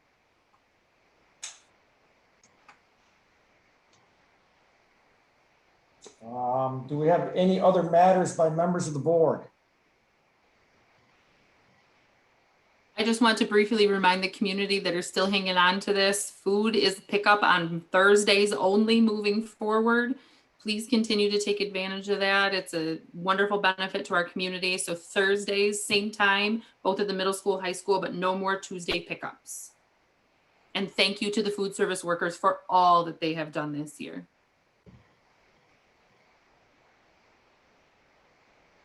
Other matters from members of the board? Other matters from our superintendent? No other items. All right, final item on the agenda is public comments. So Elaine, if you would, please open up public comment. Anybody out there who wishes to make a comment, please raise your hand. If you've already spoken once, you're not allowed to do so again. Please start out your comments by stating your name and your address. And keep your comments to 5 minutes or less. And again, all comments should be directed to the board and not towards any other members of the administration or community or other speakers in any way. So go ahead, Lane. Jessica? Hi, my name is Jessica Hamel. My address is 426 West Maple Street here in Mason. I raised my hand quite a while ago, so I kind of went through a range of things that I wanted to say. I heard a lot of discussion from the board tonight about people who would be marginalized, and I just want everybody to consider the fact that there are going to end up being some kids, probably a minority of children, who end up not getting what they truly need this school year. I have 4 children, young 5s, 1st grade, 8th grade, and a junior who also does 1 online class fully and attends Wilson Talent Center. And my older 2 had just recently gotten to go back hybrid. My younger 2 have been there much more frequently. But what all 4 of my children truly need, not what I want for them, what they need is to be in school full time. And it does not sound like they will get that option because none of them have IEPs. None of them have 504s. My junior is certainly failing a class, and I have already reached out, and I was told that he will be on a waiting list and may not be invited back. My 8th grader is not failing, but he is certainly not doing as well as he has been doing. My 1st grader does okay, but she misses all of her friends. And my young 5 student does great in the classroom. Never a single complaint from his teacher. All of his online days, crying, laying on the floor, not understanding how to work in front of a computer. I work full time. Their dad works full time. My mom tries to step in and it does not work well. So none of my children, if they are not invited back for the entire school year, will have gotten what they need. And you guys have talked a lot about numbers tonight. 215, 190. I have 4 that are important to me. And I feel like none of them are really getting what they need. I cannot provide them the support at home that they need. They need to be at school. Really, they need to be there 5 days a week. I understand it's a pandemic. I work in primary care. I work in the hospital. These children are struggling emotionally. They're struggling socially. Their health, they are not as active as they would normally be. The 2 oldest ones are home by themselves because we have to work. We have not been able to stay home for the last year. So I just wanted to say, you guys have talked about the marginalized populations among the students. I think mine will be among the minority. With all this great talk, I'm very excited for all of the families that their children get to come back. But my children need it. They just don't fall into a category that is recognized.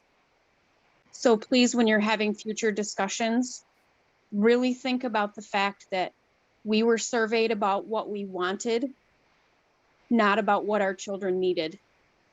Thank you so much for all of your discussion and all of your continued hard work.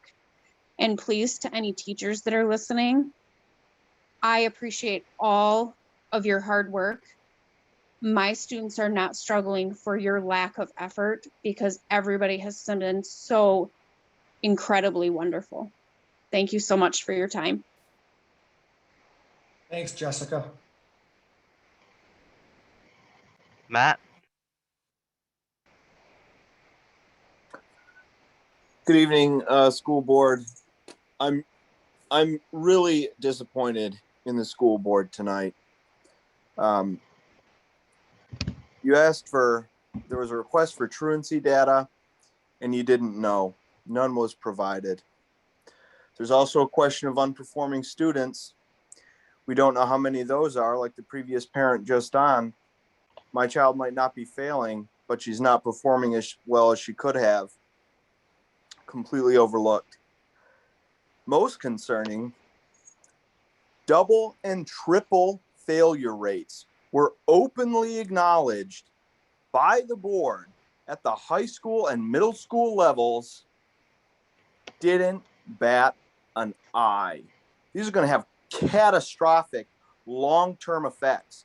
We've essentially admitted that we've erased an entire year of learning because of how this was carried out. And it didn't carry the day. Didn't even seem to make an impact. I really appreciate the elegant attempt to address the social distancing question by turning to the state of Michigan guidelines. But then it was really sad to see the board and the administration itself wasn't even sure what the state of Michigan was requiring. And as much as I appreciate that elegant attempt, newsflash, you'd better have been following the state of Michigan guidelines because otherwise you're breaking the law. So I don't think that's going to make any long-term change unless you think you've been breaking the law this whole time.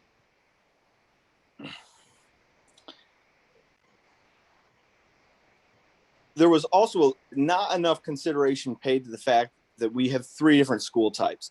Came up a little bit here and there. There's a high school that has different needs than a middle school that has different needs than an elementary school. And I get the different scheduling concerns and how different options play differently in different schools. But that just further highlights that the Safe Start school plan needs to address those independently and differently rather than a one-size-fits-all approach. But the most important thing is that I know you want your work to be done, but it's not done. Because what about August? So many of the problems that we have had this entire year stem from a lack of an adequate beginning. And when we shut down last March, we thought August would be fine. Everything would be fine by then. Well, now we're back to March. Now we have vaccinated teachers. Now we have data on how COVID spreads in schools. Now we know how it impacts children. So what are your metrics going to be? Make your plan. How are you going to open the schools in August? What is going to be a triggering data point that causes any type of closure? Are you going to close individual classrooms? Are you going to close entire school buildings because of one positive test in a teacher or staff member? Those are the decisions that need to be made now, that need to be completed this summer, that need to be presented to the board in June, details worked out, voted on in July, so that it's done and ready to put in place in August, so that we don't lose a second year of school, so that we don't fail our students again for a second year. Thank you. Thanks, Matt. You have anybody else, Lane? That looks to be all for tonight. Oh, sorry, one more. Chad? Hey guys, it's Chad Taylor again, 83 Laxton Road. Thanks for having another board meeting. I'm muted again. Or can you hear me? All right. We got you, Chad. All right, cool, thanks. So I didn't get the chance to watch everybody because I was working tonight and driving home. But what I did catch, and I was kind of forcing my kids to try to watch these again, but half of them fall asleep, the other half get bored and end up diving off onto something else because they want to know what's all the rambling. Why can't we just get back to school? I hear what our teachers want. I hear what parents want in our surveys. And it's funny that the kids are what we're supposed to focus on, and we're not hearing from them. I only have a small sampling of kids. I have 4, high school through Steel Street, and they all have one thing that they always say: I'm not learning what I should be doing. I hear a lot of comments about going to school and see what's going on. I work from home and I'm out in the field every day, and the first thing I complain about is why the kids are on a black screen. Well, it's because we have DSL, but then I watch them playing with their fingernails, doing something else. I guarantee you my kids are not abnormal. They're just like every other kid out there trying to do it, but unless a teacher or a parent is on them, they're going to do what kids do, what's more interesting to them. And listening to a teacher do roll call or do a breakout group is not giving them the time face-to-face or time doing what they need to do, period. It's just, I mean, if anybody has a disagreement with that, I would love to take what they've done so my kids can get what they need to do. Today was the first time in a year I saw the board actually wake up and see something. It's when somebody supplied an amendment that kind of tied in sports to schooling. I enjoyed it because the funniest thing I saw was the looks on everybody's eyes going, oh my gosh, we're getting trapped and it's something we can't do. And we're going to tie our education into school, sports, and we all know we pay our taxes. We vote on people to be our board members to do one thing, get our kids in school and teach them. This getting in school thing is kind of an abstract. Our kids belong in school. That's how they learn the best. Our administration has said so. As a board, we said this is what we'd like to do, but it seems like every turn we sit there and try to find an excuse not to do it. Our kids have caught on to that. Why haven't we caught on to that? I hope someone who's listening tonight has contacts in media. I'm glad it was recorded. We can't get our facts wrong. That's what they are from what we saw tonight and what we heard tonight. It's important, very important, that we focus on two things, truancy and grades. The fact that we've had X amount of kids failing in D's, I see it in my kids. That is a red flag. That means we're not doing the best we can do. Maybe we're doing the best we can do under the circumstances, but the circumstances are set by our board members and our superintendent. Change the circumstances. Just learned today a 3-foot rule. That's from the state. Why hasn't anybody on the board looked at that tonight? Maybe we have, but it's interesting that we had this conversation today and it was deer in headlights.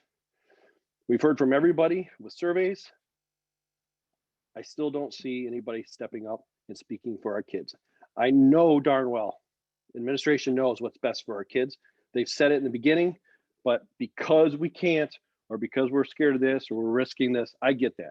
Been there, done that. But we need to do like what was suggested, get as many kids as possible in there.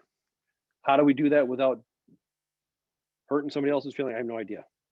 But everyone on that board has a responsibility tonight and tomorrow to start figuring out how to do it. And I appreciate everybody that tries, and I appreciate everybody that does not see it the way I do. I'm fully aware we all have different sets of circumstances and opinions. These are mine, and I'm sharing them with you, and thank you for letting me speak. And good luck. Thanks, Chad. Taylor? Hi there. Can you guys hear me okay? Okay. Yeah, go Hi. ahead, Taylor. Hi. My name is Taylor Broyles. I live at 637 Peachtree Place. I just want to first off by saying I just want to thank all the teachers and staff for putting in all the hard work that they've been doing to making sure our kids are getting the best education they can throughout this hard time right now. I do only have one son, so I can't speak for everybody, but he is my world. I had to hold him back last year because he struggled so much. And I am very thankful that I'm able to stay home with him and work with him as much as I can. And I know a lot of parents are able to do that. And that's very unfortunate.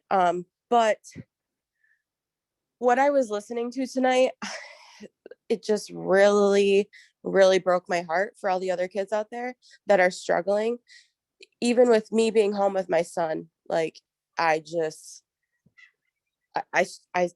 he still struggles with me being home and working with him. But I'm very disappointed with the board tonight. I'm very disappointed with their decisions. There is so many school districts around that have brought their kids back to school, and we can't do better for our kids. And even since we talked about the governor tonight, the governor quoted, "The value of in-person learning for our kids is immeasurable, and we must do everything we can to help them get a great education safely." And I think right now, our district, our school board is not doing what they can to make sure our children get the education that they need. I think we can do better, and I don't believe that these surveys are even worth doing if you're not going to listen to any of us. Majority vote. I just, you're so worried about sports, but what about education? I just don't understand. I hope that we can do better. And I know that we can do better. Again, I'm just very disappointed. Thank you. Thanks. Penny? Thank you. Hi, Penny Howdick, 869 Stag Thicket. After your marathon meeting this evening, you all deserve a very big day off tomorrow. One thing that I wanted to point out that I heard over and over again was this comparison to sports. And a very important point that nobody made is that sports currently is happening because that was a very squeaky wheel in our community. There is a giant movement called Let Them Play based on a parent movement, right? But this is an opt-in type thing. Sports is an option, school is not. So as we move forward in making decisions, to me, those things are apples and oranges. That is, to me, more of a first world problem. And I think that staying focused on a child's education and what is most important for all of the kids is completely separate from what's happening in the sports world. I think those two things do not coincide one tiny bit. As for some of the parents that are making comments about failure rates in our community, failure rates across the country look very similar. There are very big districts in some pretty big states that have launched some research into this and how it's affecting students. And I think that there is a very big miscommunication happening in our community where parents feel that there's going to be a magic bullet once their children return to school 4 days in person. I know that for me personally in my own classroom, 4 days a week would be phenomenal. It would be absolutely amazing to have those kids. But what parents are also not realizing, once their kids are back 4 days of instruction, I now have 8 kids in my classroom or 7 kids in my classroom who are virtual learners who will be getting so much less time of me. And they also deserve to have an equitable education, and their parents have chose to keep them home because they didn't feel that the option was safe for them to come back to school.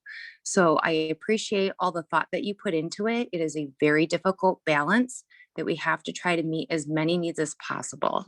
Thank you for everything that everybody is doing this year. It is well appreciated. Thanks, Penny. Wayne, is that it? Oh, we got one more pop up. Sherry? Hello. Can you guys hear me? We can. Full name and address, please. I'm actually her son. I am Alexander Matthews of 348 Will Street. I am a senior at Mason High School. I have 3 younger brothers, 2 of which are at the high school with me. One is a junior, the other is a freshman. The youngest brother is enrolled in 5th grade at Steele. I have lived in Mason since 1st grade, and I never want to live anywhere else. I am currently enrolled in the hybrid model. I'm a red student, so I go to school Tuesdays and Fridays. I've looked forward to going to school all year. I've experienced the struggles learning online firsthand. First trimester at the high school this year, when we started the year all virtual, I had my worst grades that I ever had. I even failed a class, which I had never dreamed of doing. It was hard to focus on my classes, and it was hard to separate classwork from homework. My brothers felt the same thing, and many of my friends felt this as well. Engaging in school via Zoom is one of the hardest things I have ever endured. Some days I feel exhausted and mentally drained and just zone out. Some days I engaged the best I could. I started to fall behind, and I sought every opportunity to get extra help. But in the end, I failed my class, and I had my worst overall report card. I am a student who has always challenged myself academically. Through COVID, I have been challenged the most to stay engaged and earn my marks that I have through my high school year. I am a varsity athlete on the cross country and track teams. I am a member of the student leader, and a student leader of the robotics team. I am a member of NHS, and I'm one of the student leaders of the high school chapter. I have gave my time to serve and volunteer in the community. One unique opportunity that I got that I could this year is that I could help tutor third graders in a local elementary school. I noticed that the ones in the classroom were more engaged and more focused than the children were at home. When I went back to school, I felt more engaged in school. There is something about being in school that is mentally helpful to learn. It allows you to focus and put away distractions. Being in school allows teachers to engage you and get to know you. It helps build vital relationships and eliminate distractions. My firsthand experience is that being in the classroom, even with a mask on and socially distant, is a good thing. Being able to just talk to someone else helps with the depression, anxiety, and other things that students and myself had suffered mentally through this pandemic.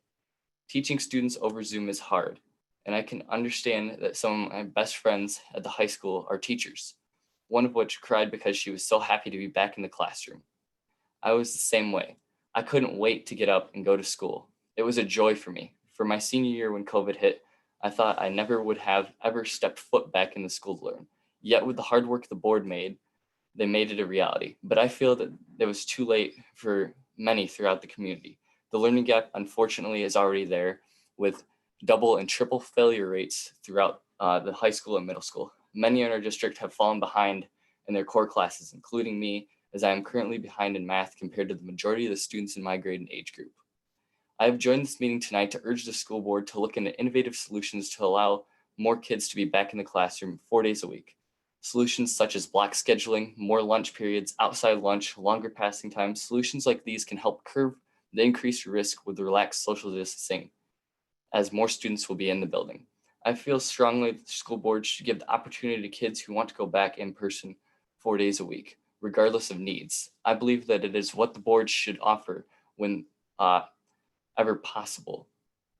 As a senior, I was hoping to get this opportunity, but you as the school board have cheated me and so many other students out of an opportunity to learn best to prepare ourselves for the future. I lost that opportunity this year. Don't lose that opportunity for my brothers and many others in the community. I urge you to get a plan together as soon as possible and present it next year so that students like my brothers and many of my friends in the younger grades don't have that opportunity lost. Thank you for your time. Thank you. See anybody else, Lane? It does not look like it. All right, seeing no more hands, if I could get a motion to adjourn. I'll make the motion to adjourn. Support. Moving to support it, all in favor? Aye. Aye. Aye. Aye. Opposed? Motion carries 7-0. We are adjourned at 11:02. Thank you, everyone, administration, board members, and everybody that joined us tonight. Thank you very much.